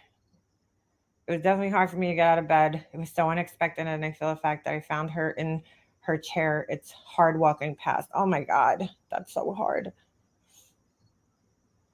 But you guys will, get through it. I know you will. We have to. We have no choice, especially if you have a family, you have kids, you have a husband, you have people that depend on you. You have to get through it, It's just time that, unfortunately, 'cause trust me, I tried to heal grief in every way I could, and I couldn't find a magic cure for it. I still haven't lost anyone close, but I've been so terrified of it. It's really helped me to see many of you who have handled grief with such grace and strength. It's actually taken some fear away. Well, thank you, Cupcakes. And I hope you don't lose anybody close anytime in the near future, because, it is hard. And that was my biggest fear too. But I had lost my dad, my friend, but my mom was totally different. It was just a totally different. It was every grief you're gonna have in your life is totally different. But her loss just was so, like, that was like half of me died, half of me was cut off and just gone, and that was so hard because I talked to my mom every day. We were so close with each other that when she passed away, I just felt like half of me was missing for like the longest time. When you become like so dependent on talking to somebody every day like that, whether it's your husband, your mom, your brother, your sister, whoever it is that you're super tight with, like the fear of losing that is just like, that was my worst fear in my life. And then all of a sudden, like one day I was like, holy shit, I am literally living my worst fear in life right now. And now I have new fears. But, yeah, grief therapy definitely helps. It does. Even if it doesn't seem like it's helping at the time when you're going through it, because I remember me not feeling like it was like helping, but it actually was, looking back now, it definitely helped me. Just getting it out helped. So I thought my mom was immortal, so when I got the phone call, it was the worst. Yeah. Well, I think we all feel like that as kids. You feel like your parents are like indestructible. And it's like, oh, nothing will ever happen to them. Like my dad, when my dad got sick, like my dad was like, that was the guy, dude. Like he was my protector.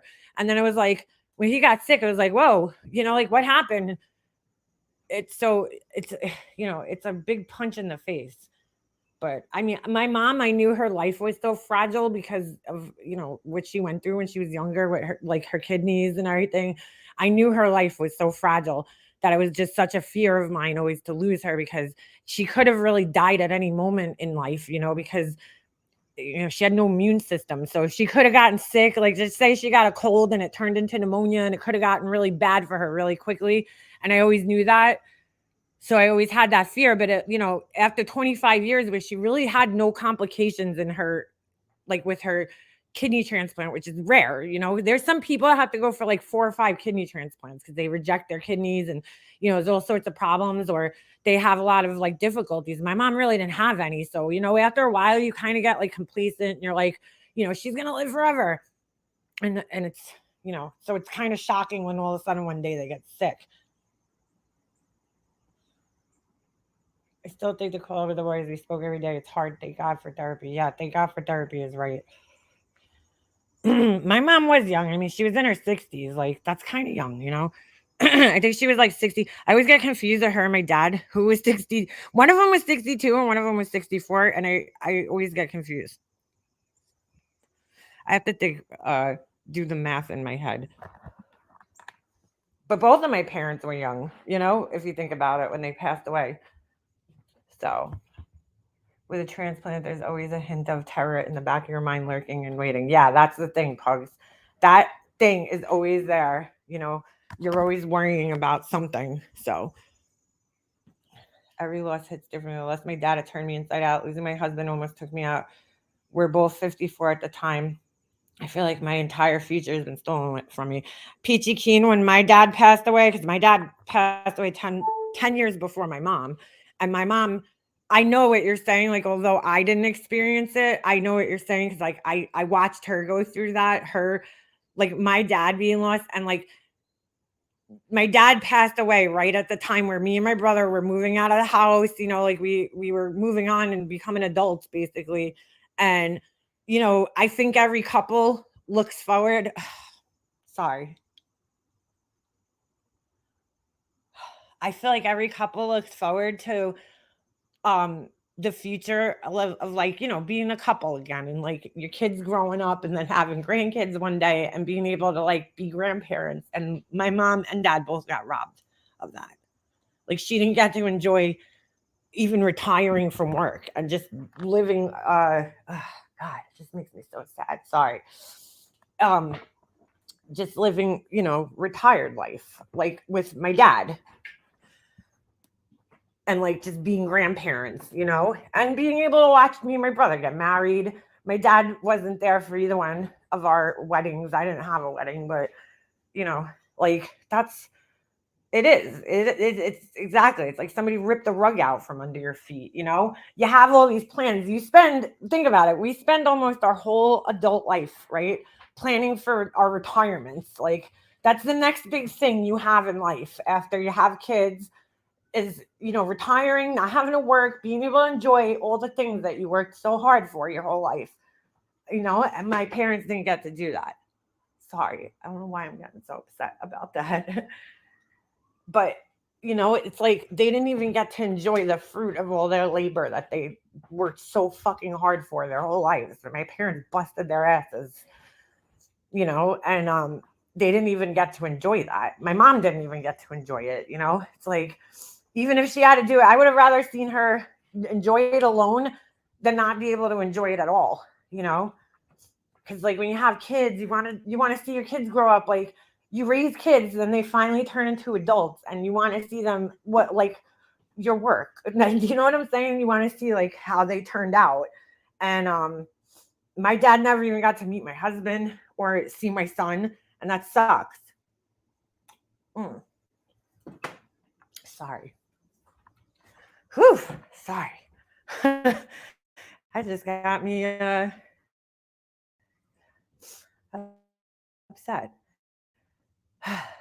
The shock of losing my dad, killed car accident. Oh my God, I'll never get over. My dad was a firefighter. He wasn't supposed to. Yeah, no way. Died in an accident in my head. Right. They're heroes. Jeez. That's what it is. It's all the what could have been. I still think of it all the time because I'm like, my mom misses out on everything that my son, like she got robbed of being able to see my son grow up, and my son got robbed of being able to have her in his life. They both got robbed from it. Oh, my dad, the night he died, told him I love him. It may sound weird. I had one last chance. See, that's awesome that you got to do that. Life is unfair. It is. But we can't sit around like feeling sorry. It's like, it's an unfortunate part of life, right? But I do believe that there is a reason that everything happens in life. I know it sounds crazy, like bad things and good things, and that one day, hopefully, right? Because it's the only hope I can have, is that when we die, we go somewhere else and we are able to see all the people and figure everything out. Why did everything happen the way it did in my life? Like, I really do feel like that.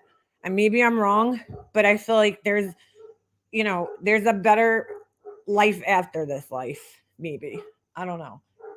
And then when you see, you get to see all the people you loved, wherever that is, whether it's on another fucking planet or in another place, I don't know. You get to see them again, hopefully, right? Because I just can't believe, I can't believe we go through all this for nothing, right? In the end, there's got to be there's got to be something bigger than us that happens that we get to see in the end. I hope. Talk about Laura putting you in her live stream title. What a loser. Yeah, she amounts to nothing in life. Perfect example of a good for nothing living lived too long. Yeah. Laura don't understand. Like, her words don't fucking affect me, dude. Whatever she says, I don't fucking care, dude. What she thinks, what she says. She could put my name in her fucking title every day. I won't fucking care. It ain't gonna fucking affect me. It ain't gonna change my life, Laura. Guess what? My life's still gonna go on, boo-boo. I'm so thankful I was able to tell my dad the night before he went and talked and told each other that we love each other. That's so important.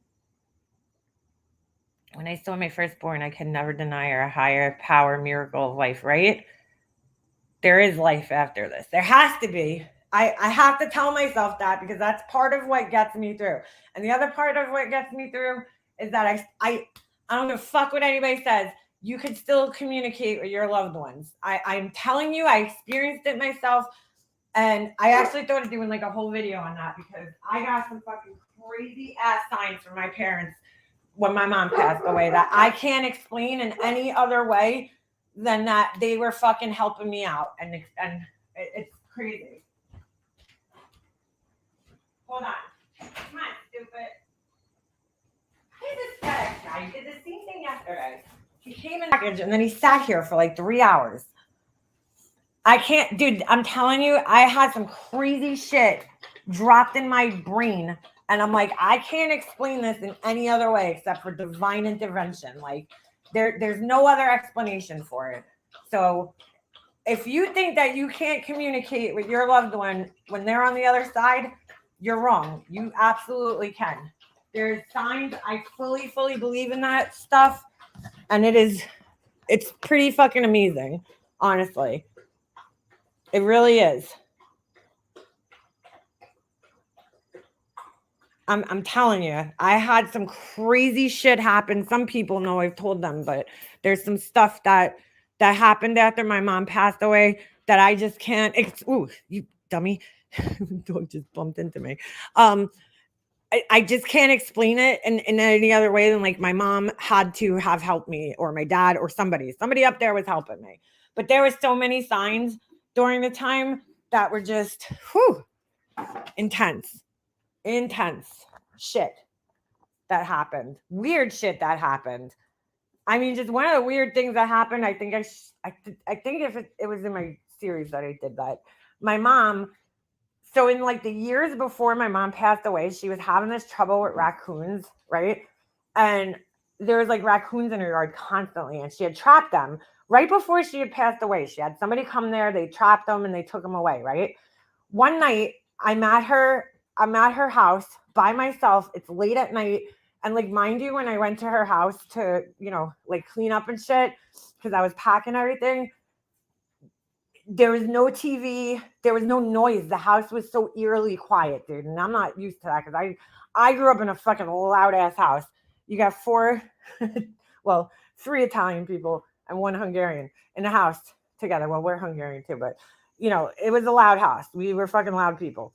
And to go in the house and just the silence of the house, like, it was so eerie.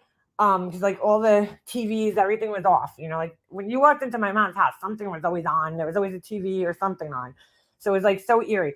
And I walk in the kitchen, right? And there's a mom raccoon with 2 baby raccoons.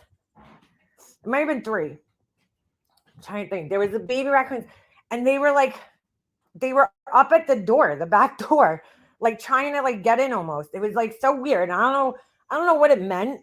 But like, they were so cute. I don't know. They were adorable because they were little baby cubs, and they were like trying to get in, like almost like they were just like part of the family. It was the weirdest thing.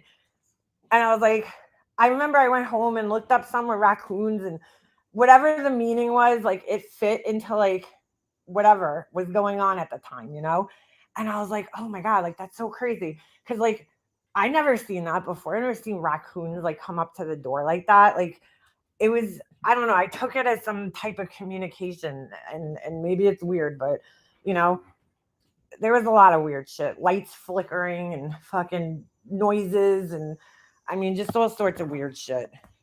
Like the night I came home from my mom's house, the night that she died, it was 9:30, 10 o'clock at night, and I walked up to my front porch, and I hear these 2 mourning doves. You know how they make that noise when they fly away? That's their wings actually making that noise. And I was like, what the fuck? Like, that was so weird. What is a mourning dove doing out at night on my porch, flying away like that? Like, it was just like things like that would happen that I just think to myself, like, all right, dude, I've been on this earth for however many years, and I never fucking seen nothing like that till now. Why are all these things happening all of a sudden? And it's weird because we always used to have mourning doves outside in the backyard. And like every morning when I woke up when I was a kid, all I heard was the mourning doves. They used to like hang out in my pool cover for some reason. I guess like because it collected all like the leaves and seeds and shit would collect in there. And so they used to love going in the pool cover. And so like we always woke up hearing mourning doves every morning at my house. Like, I mean, every morning. And it was just weird. I'm like, I walked in and there was two and they just flew out from my porch and scared the shit out of me. But I was like, what the fuck? Like, that was weird. You know, like weird shit like that happening. I feel like our ancestors speak to us in a way we can receive. They make themselves known. Oh, yeah, totally. Oh, I know, chick. I know.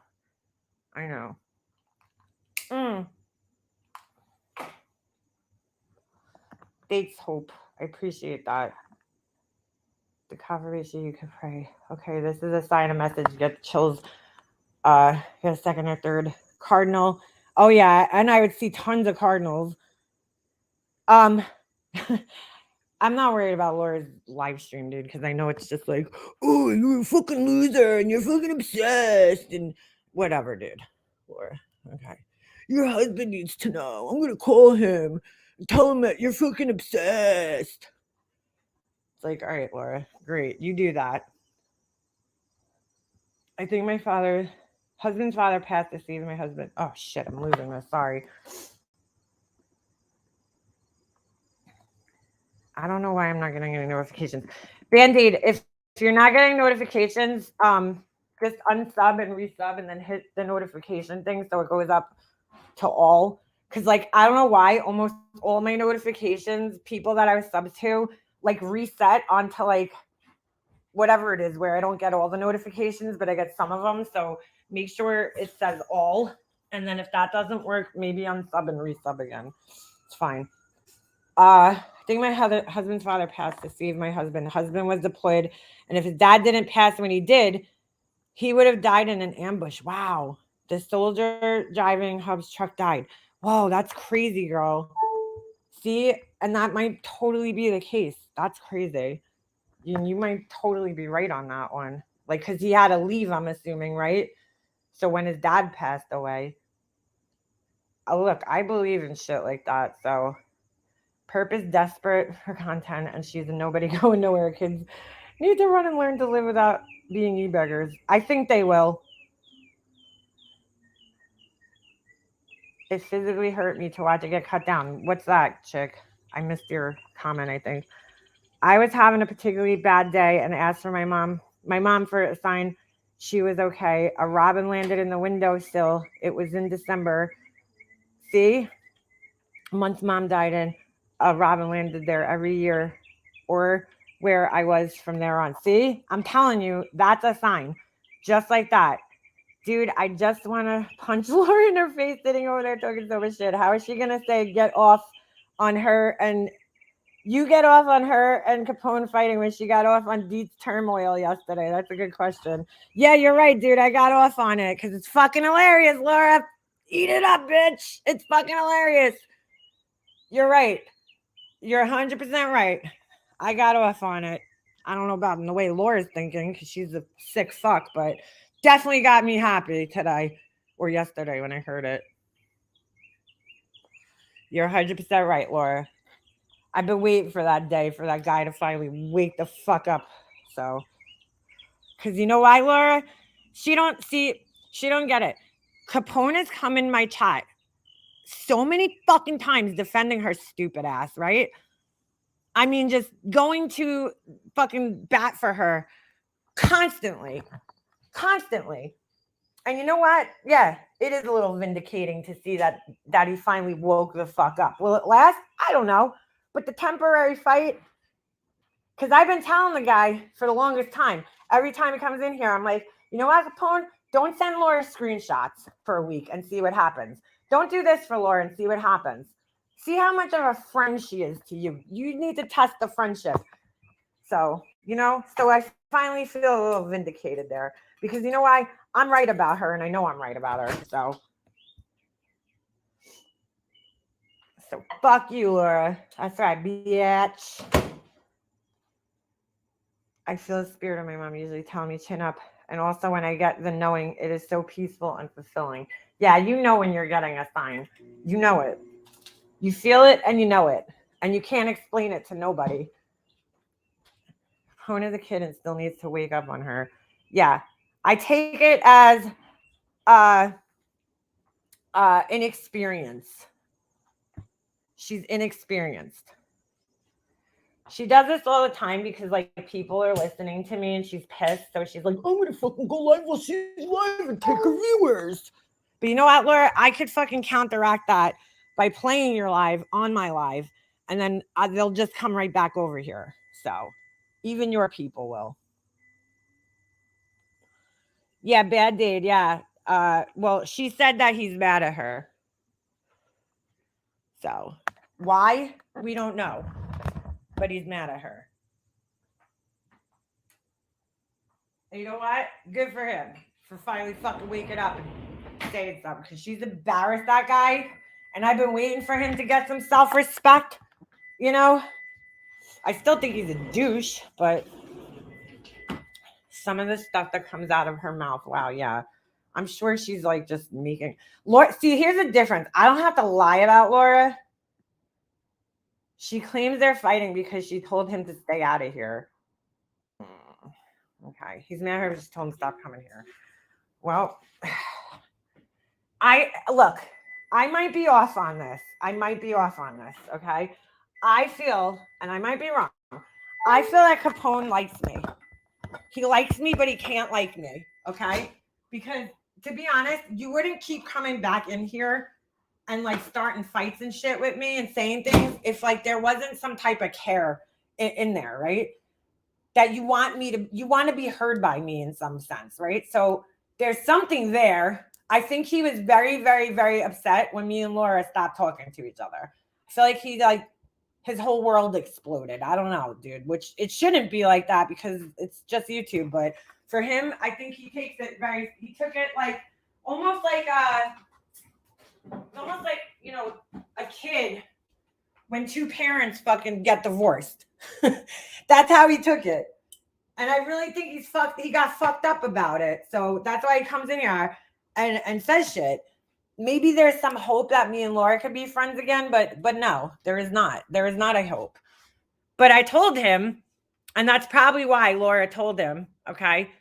Because I said the other day, I said, dude, as long as you keep coming in here and saying shit, I will keep fucking covering Laura, dude. I will. And so, yeah. So, you know, that's probably why she yelled at him. Mission accomplished, Leanna. Gave myself a high five on that one.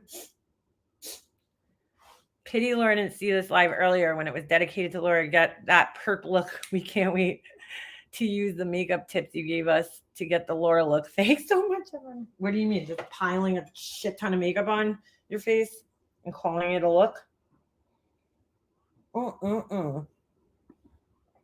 Laura secretly loves people talking about her. If nobody is talking about her, she will purposely insert herself into random drama just in a pathetic attempt to be relative. Yes. Yes. Yes, she will. Which is exactly what happened yesterday. She inserted herself into some bullshit that had nothing to do with her. And that's the result is what you got yesterday. That's exactly what you're saying. And that's exactly what happened. She will always put herself into the middle of some shit just to stay relevant. And then she's telling everybody else they should mind their fucking business. Laura, stop. Just stop. She's mad at me because like she was on such a fucking high yesterday, right? Thinking that she had people fooled into thinking that she's like taking YouTube seriously and all this other bullshit. And she thinks that she has the Glare fooled. She thinks that she has all these people fooled. Nunya, fucking Chasing Truth, right? And here I come pissing on her fucking parade. Like, yeah, girl, we see through this shit. We see through it. Oh, shit, I forgot. I wanted to take a ride somewhere today. No way I believe that, because according to her, she told him ages ago. So why has he only got the hump? Yeah, right. Good point. Right. Why all of a sudden would he be so upset? You know what? I'm going to have to take you guys on a ride with me. Where's my fucking phone? Where'd my phone go? I need to go to the nail store. Totally forgot. I'm buying tips because I don't feel like spending 5 hours. I really need to do my nails and I just don't have the time to do it. So I need to get tips so that it'll make my life fucking that much easier. Ugh. And I need to do them tomorrow because tomorrow's the only fucking day I'm going to have to do them. Because today I can't. People keep her name relevant, which doesn't grow at all. And new people check her out and realize and see the bitch she is. And only the people she has something on will kiss her ass and stick up. Also, why do her lips not really cover her teeth? Like they look really stretched over, dude. I don't know, dude. I don't know what's going on there. Genetics. Capone is in her side chat telling what upset him. Well, she's lying because somebody was in here earlier. Who was it? Donna came in here earlier and said that Capone called her a hypocrite in chat yesterday. That said that she was being a hypocrite about something. And so she's lying. She's lying. Laura, you lying, girl. You lying like a rug. Hold on. I have to switch over to my phone. Perturbed. Hold on. I totally forgot I needed to do this today. Because it'll make my life a lot easier. He comes to her with problems and she shuts him down. Oh, she's terrible to him. That's what I'm saying, dude. I feel bad for the guy in a sense because I don't think that he's like street smart enough, you know what I'm saying, to like see things. I think he's been with her so long. He's pissed off so many people here standing up for her that he doesn't know how to not be a fan of hers or see through her. He's got to see some of the bullshit though, because I know he sees it with other people. But she has embarrassed that guy many times. And I'm like, wow, he just like doesn't, see it. So I'm glad he finally stood up for himself. How come my fucking thing isn't loading? Hold on. I really do need to get the fuck out of here.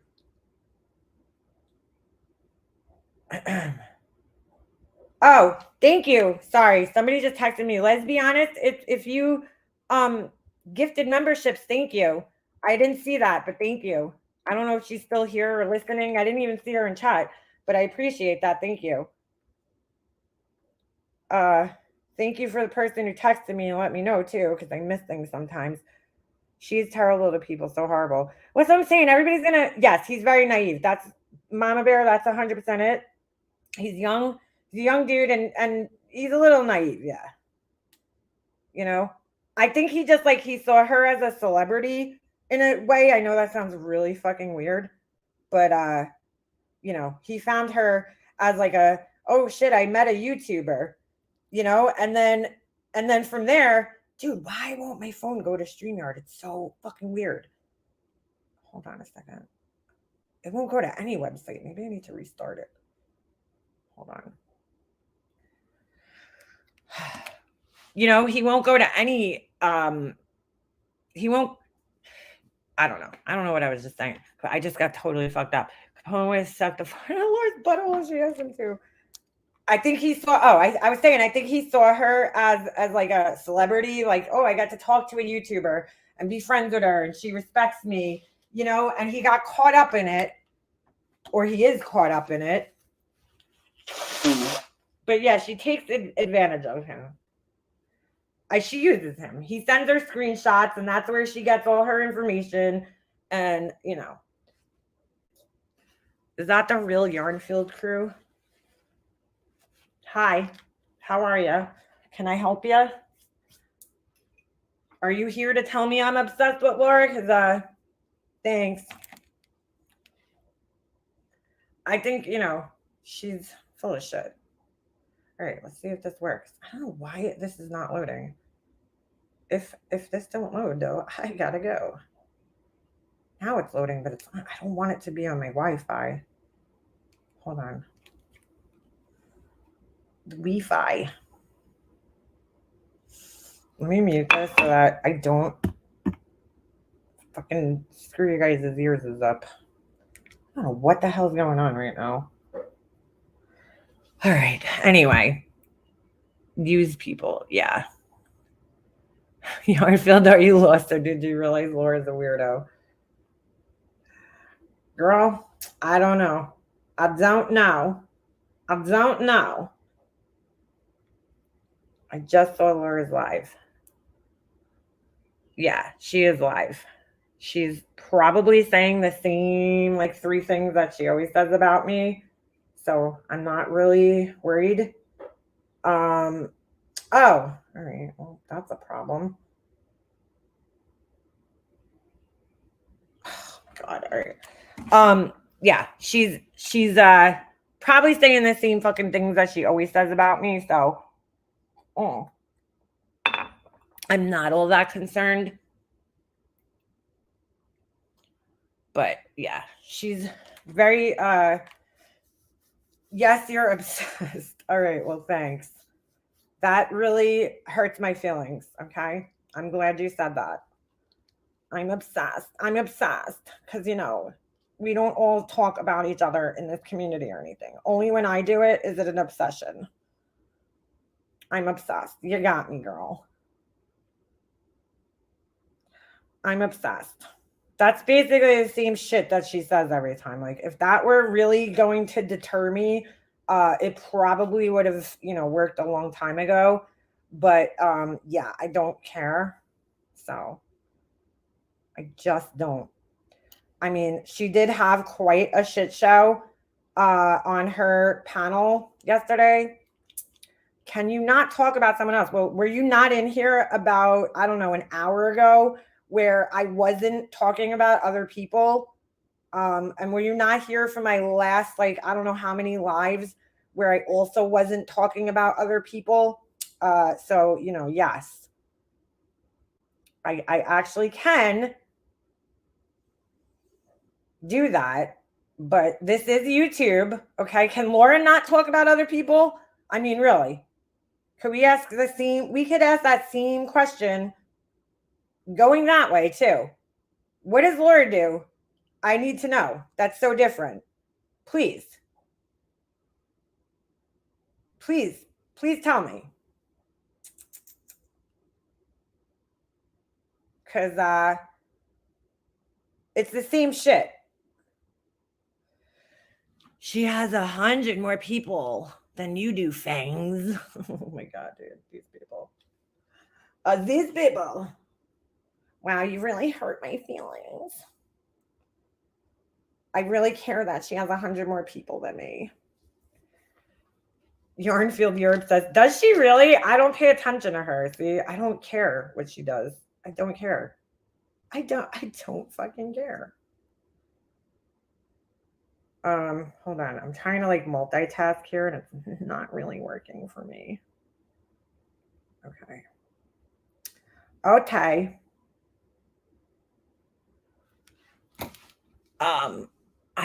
I just got home. Well, why are you not in Laura's live though, dude? Like, that's what I don't understand. Like, do you think that, I just need to know, do you think that coming over here and saying the shit that you're saying, do you think that that's going to actually change anything? Because so many of her fucking idiot people have tried to come over here and do exactly what you're doing, and it hasn't helped. In fact, I told Capone that, if he keeps coming in here, I'm just going to keep talking about her. So you guys aren't doing her any favors by coming in here. You do know that, right? You haven't realized that yet? Because, see, I don't send people over into her chat. Holy shit, Miss Blue, I was just thinking of you last night. And I was like, oh, I haven't seen her. I'm glad to see you. I hope everything's going okay. Yeah, no, the numbers don't matter. I don't fucking care, dude. I'm not here for the numbers. So I know she is, but Nadia came in here. I don't know. Laura must have flipped their shit in like Discord or something this morning. And all her fucking idiots are in here feeling sorry for her. All the usual simps are in here feeling sorry for her. Oh, poor Laura. She's being picked on. I mean, dude, she had a shit show of a fucking live yesterday, and that's pretty much what we talked about. Sorry. Which one am I? Uh-oh. I think this one. Okay, we're good. All right. Sorry, I had to switch over. So I need to go somewhere real quick. But yeah, she had a shit show of a life, so we were discussing that. If she doesn't want to be discussed, then she shouldn't have fucking lives like that, dude. You know what I'm saying? If you notice, I'm not sitting here like, oh, Laura went live about true crime yesterday. I don't fucking care, dude. When she does her true crime shit, do your fucking, well, if she does, I don't even know. Do your true crime shit. But if you fucking discuss drama on here and you get involved in drama, well, then you have every right to be discussed by other people, man. I mean, come on. But I'm a fucking weirdo when she's the one involving herself in other shit. But I'm a fucking obsessed weirdo, right? She's not obsessed with Queen Bee in any way. That's not the case. It's just me when I talk about people. I'm obsessed. Okay. I got it. No, she's not a victim, dude. She's not. Because she fucking constantly puts herself in this fucking spotlight. And then when people fucking discuss shit, she gets upset. All I'm doing is making observations about yesterday because I've seen Laura do this a million times. And I feel like she's just so full of shit. So full of shit. And I can't believe people who I respect and think were fucking smart people at one time are like falling for it. That's all. My opinion. But again, opinions are like assholes, you know? Like, honestly, like, who gives a shit what I have to say? You know? Tell me to go fuck myself. I don't care. Maybe I should go fuck myself. You know? I don't know. But it's just an opinion, dude. You guys are all butthurt about it. Like, I just hope nobody in here goes in her chat and does the same thing. Please don't embarrass me. Like, oh, you're obsessed. Please don't do that. Please don't go into her chat and fucking say anything to her. She has a right to stand up for herself. It's fine. But, like, she's such a clown with all these people coming in chat to fucking stand up for her because Capone's mad at her, so they all have to fucking fall on the sword for her. It's so fucking weird, dude. Please don't do that for me. I'd be mortified if people were doing that for me. Ugh. I'm out. Peace. Have a great day. All right, Pugs. Laura wanted to go on the scenes like JLR. Can you imagine that big knuckle dragger fluffing it up? Oh my God. Oh my God.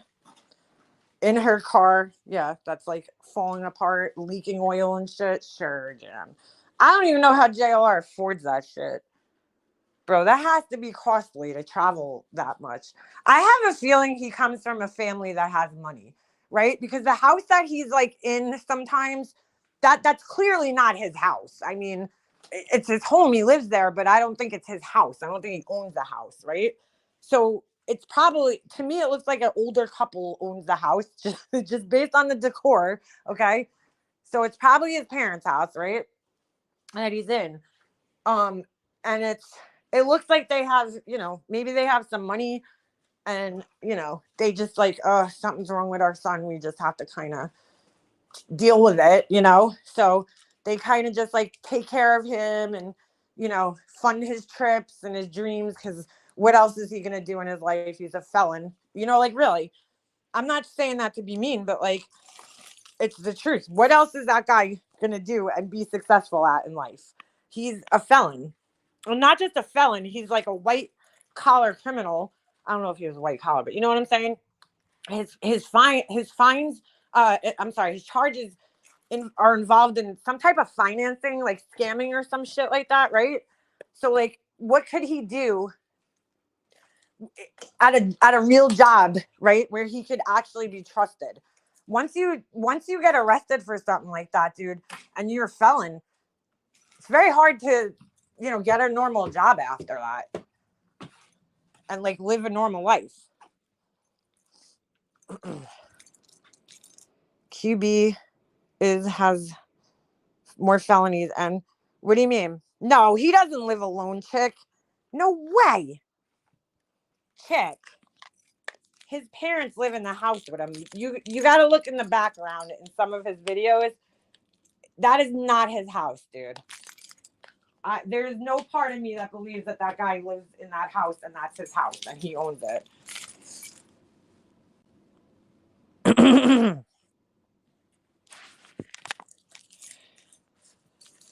I don't know about that. The house seems to be on a lake. Yeah, it is. In that area. He grew up in the area.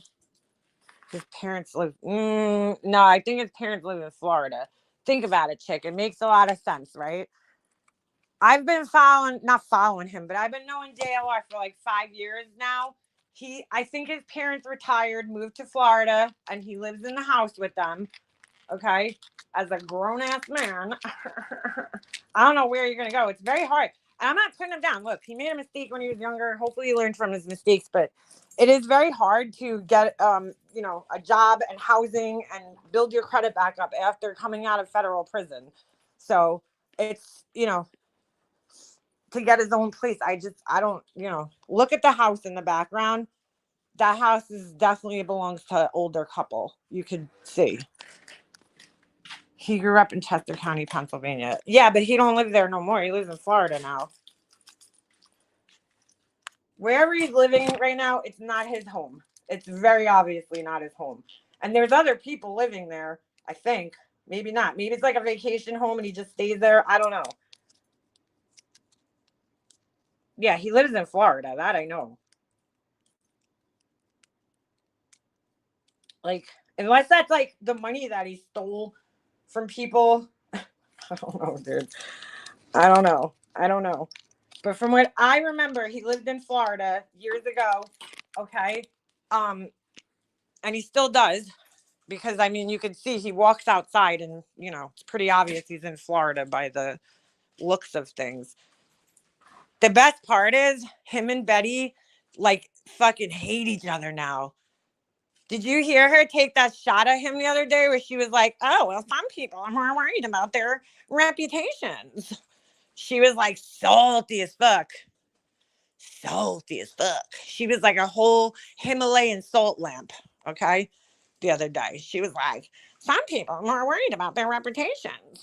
Like shots were fired at JLR. Shots were fired. And I was like, I'm here for it. I'm fucking here for it. Oh, I don't know if they live in the house, but that definitely ain't his house. Like, definitely ain't. Unless he has them tied up in the fucking basement or some shit. Well, I don't think they have basements in Florida, to be fair. Maybe in a closet or the garage, he might have them tied up. Because, yeah, you don't ever hear them. But then again, old people are quiet. You know what I'm saying? So. Oh, yeah, he loves his cat. That's for sure. Oh. He certainly loves that cat. He likes that cat just a little too much. Laura's giving you marriage advice. Gee, thanks. From the twice divorced fucking married to a guy who lives in California. Thank you, Laura. I will definitely take that seriously. So I'm saying that's why I don't care. She has to go after. It's like, Laura, you show your fucking jealousy, dude. You go after the things that you don't even fucking have, nor never will, because you're 50 years old and you can't even get dick without driving 8 hours for it. Do you think I need your fucking advice? Because I don't. But thanks, Laura. Thank you for your unsolicited fucking advice that I don't need because my marriage is fine, bro.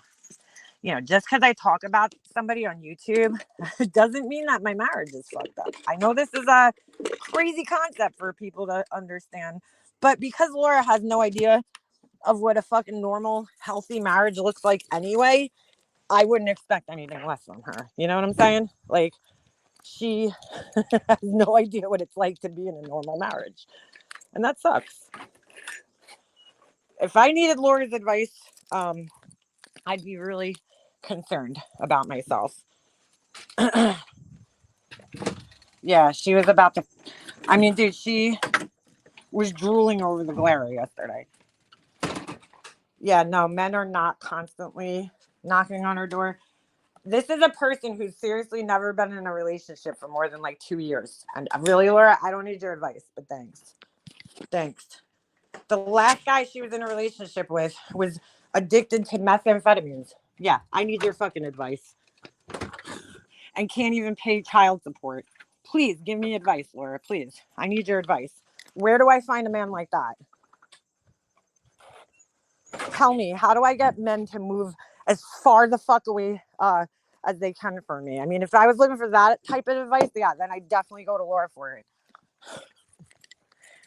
Oh my God.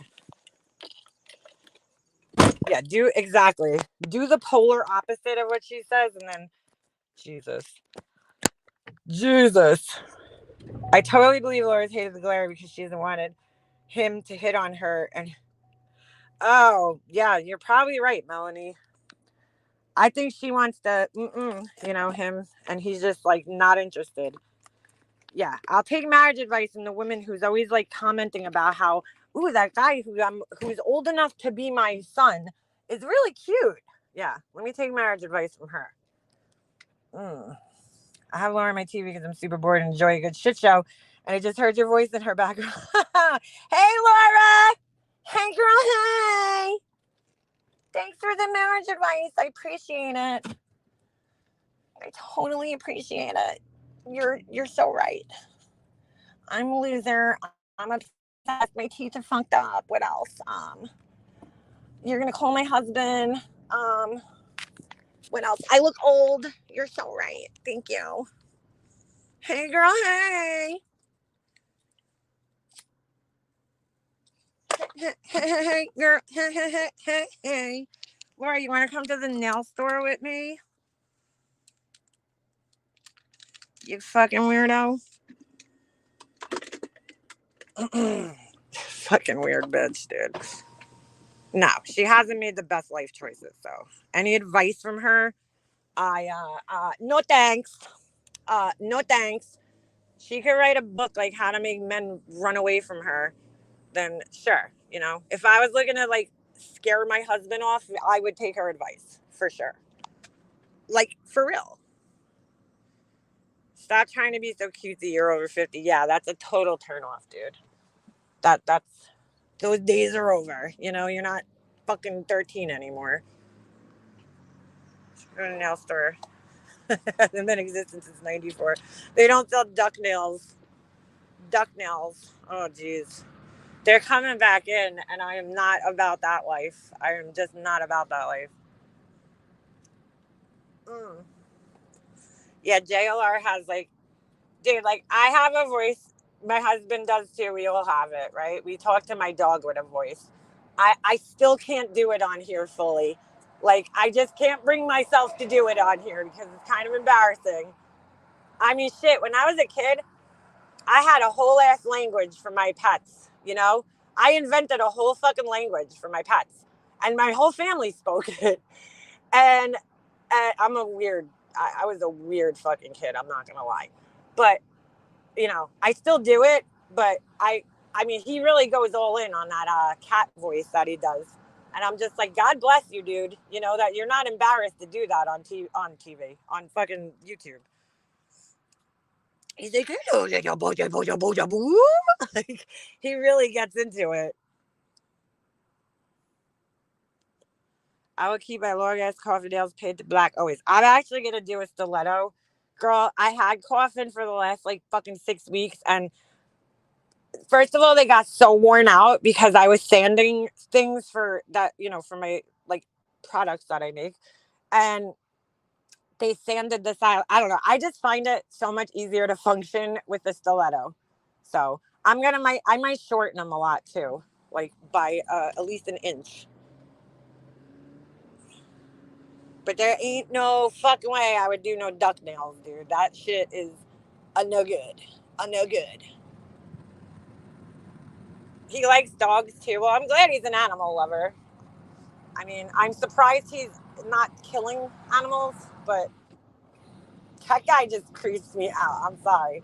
I am a little baffled, but I get it, but I don't. I guess because people just don't know who he is. Like, we know his history, so it's like, I don't know how he has 100,000 subscribers, but at the same time, I get it because he is consistent. And that's like really the key to having a successful YouTube channel is to be consistent.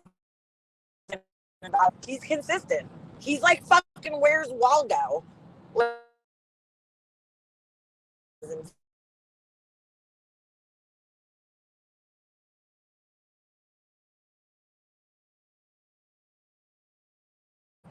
we were younger, there was this kid, Rob,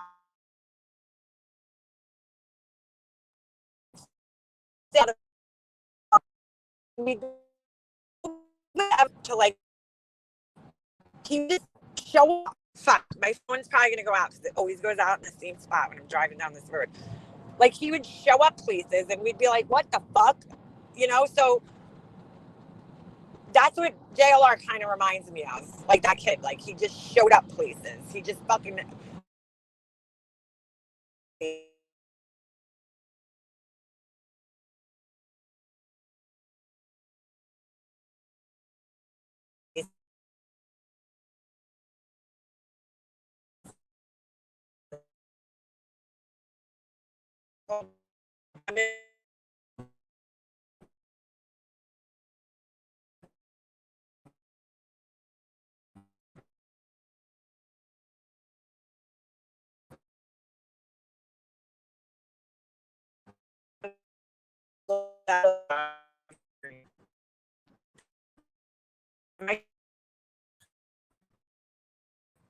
She is not an animal lover. I think I love.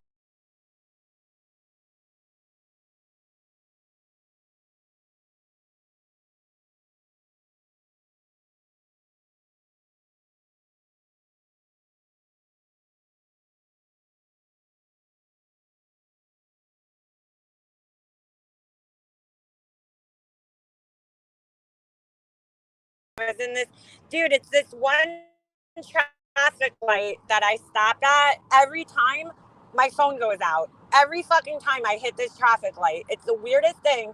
And I have a theory about it, but I don't know, my theory might be wrong. I think that they purposely make your phone turn off because there's a college right here. I don't know, I could be wrong, but yeah, Betty made it very obvious that she doesn't like animals when there was like a Chihuahua.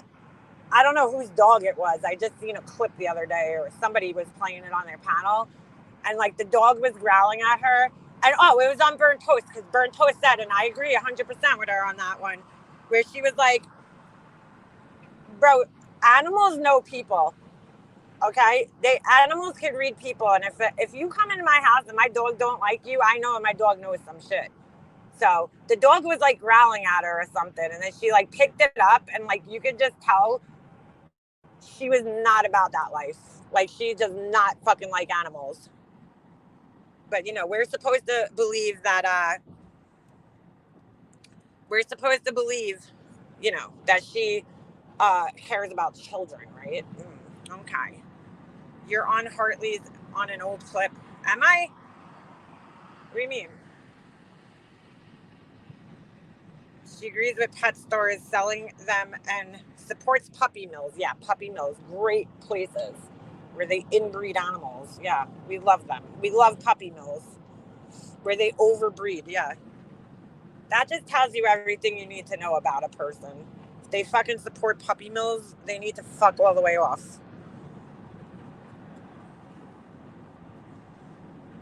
I bought Hartley's. Wait, what? She clipped me? I'm confused. I'm sorry. I'm driving, so I like really can't read, so I just glanced down. I'm probably gonna lose you guys at some point again, so I might have to end this because my phone, it's just, I don't know. Ever since it went from Sprint to T-Mobile, my service is like garbage. So it's not like the phone is fine. It's the fucking internet is just garbage on T-Mobile's network. Booja, booja, booja, doody, doody, doo. Yeah, he's a weird dude. He's a weird dude. There's no denying that. He's a weird guy. But anyway. All right, I'm going to end this because I know I'm going to lose you guys in like 5 more minutes when I get into this town over here. But it was lovely talking to you guys today. And Laura, fuck you, bitch. All right. Thanks for the marriage advice. We don't need it though. We don't want it. We don't want it. And I gotta go, but I will talk to you guys sometime in the near future. All right. I'll see you guys later. Have a good day, everybody. Enjoy. Have a good weekend too, because I probably won't see you over the weekend. I got busy shit going on. I might pop in tomorrow. We'll see how my day goes. All right. Peace.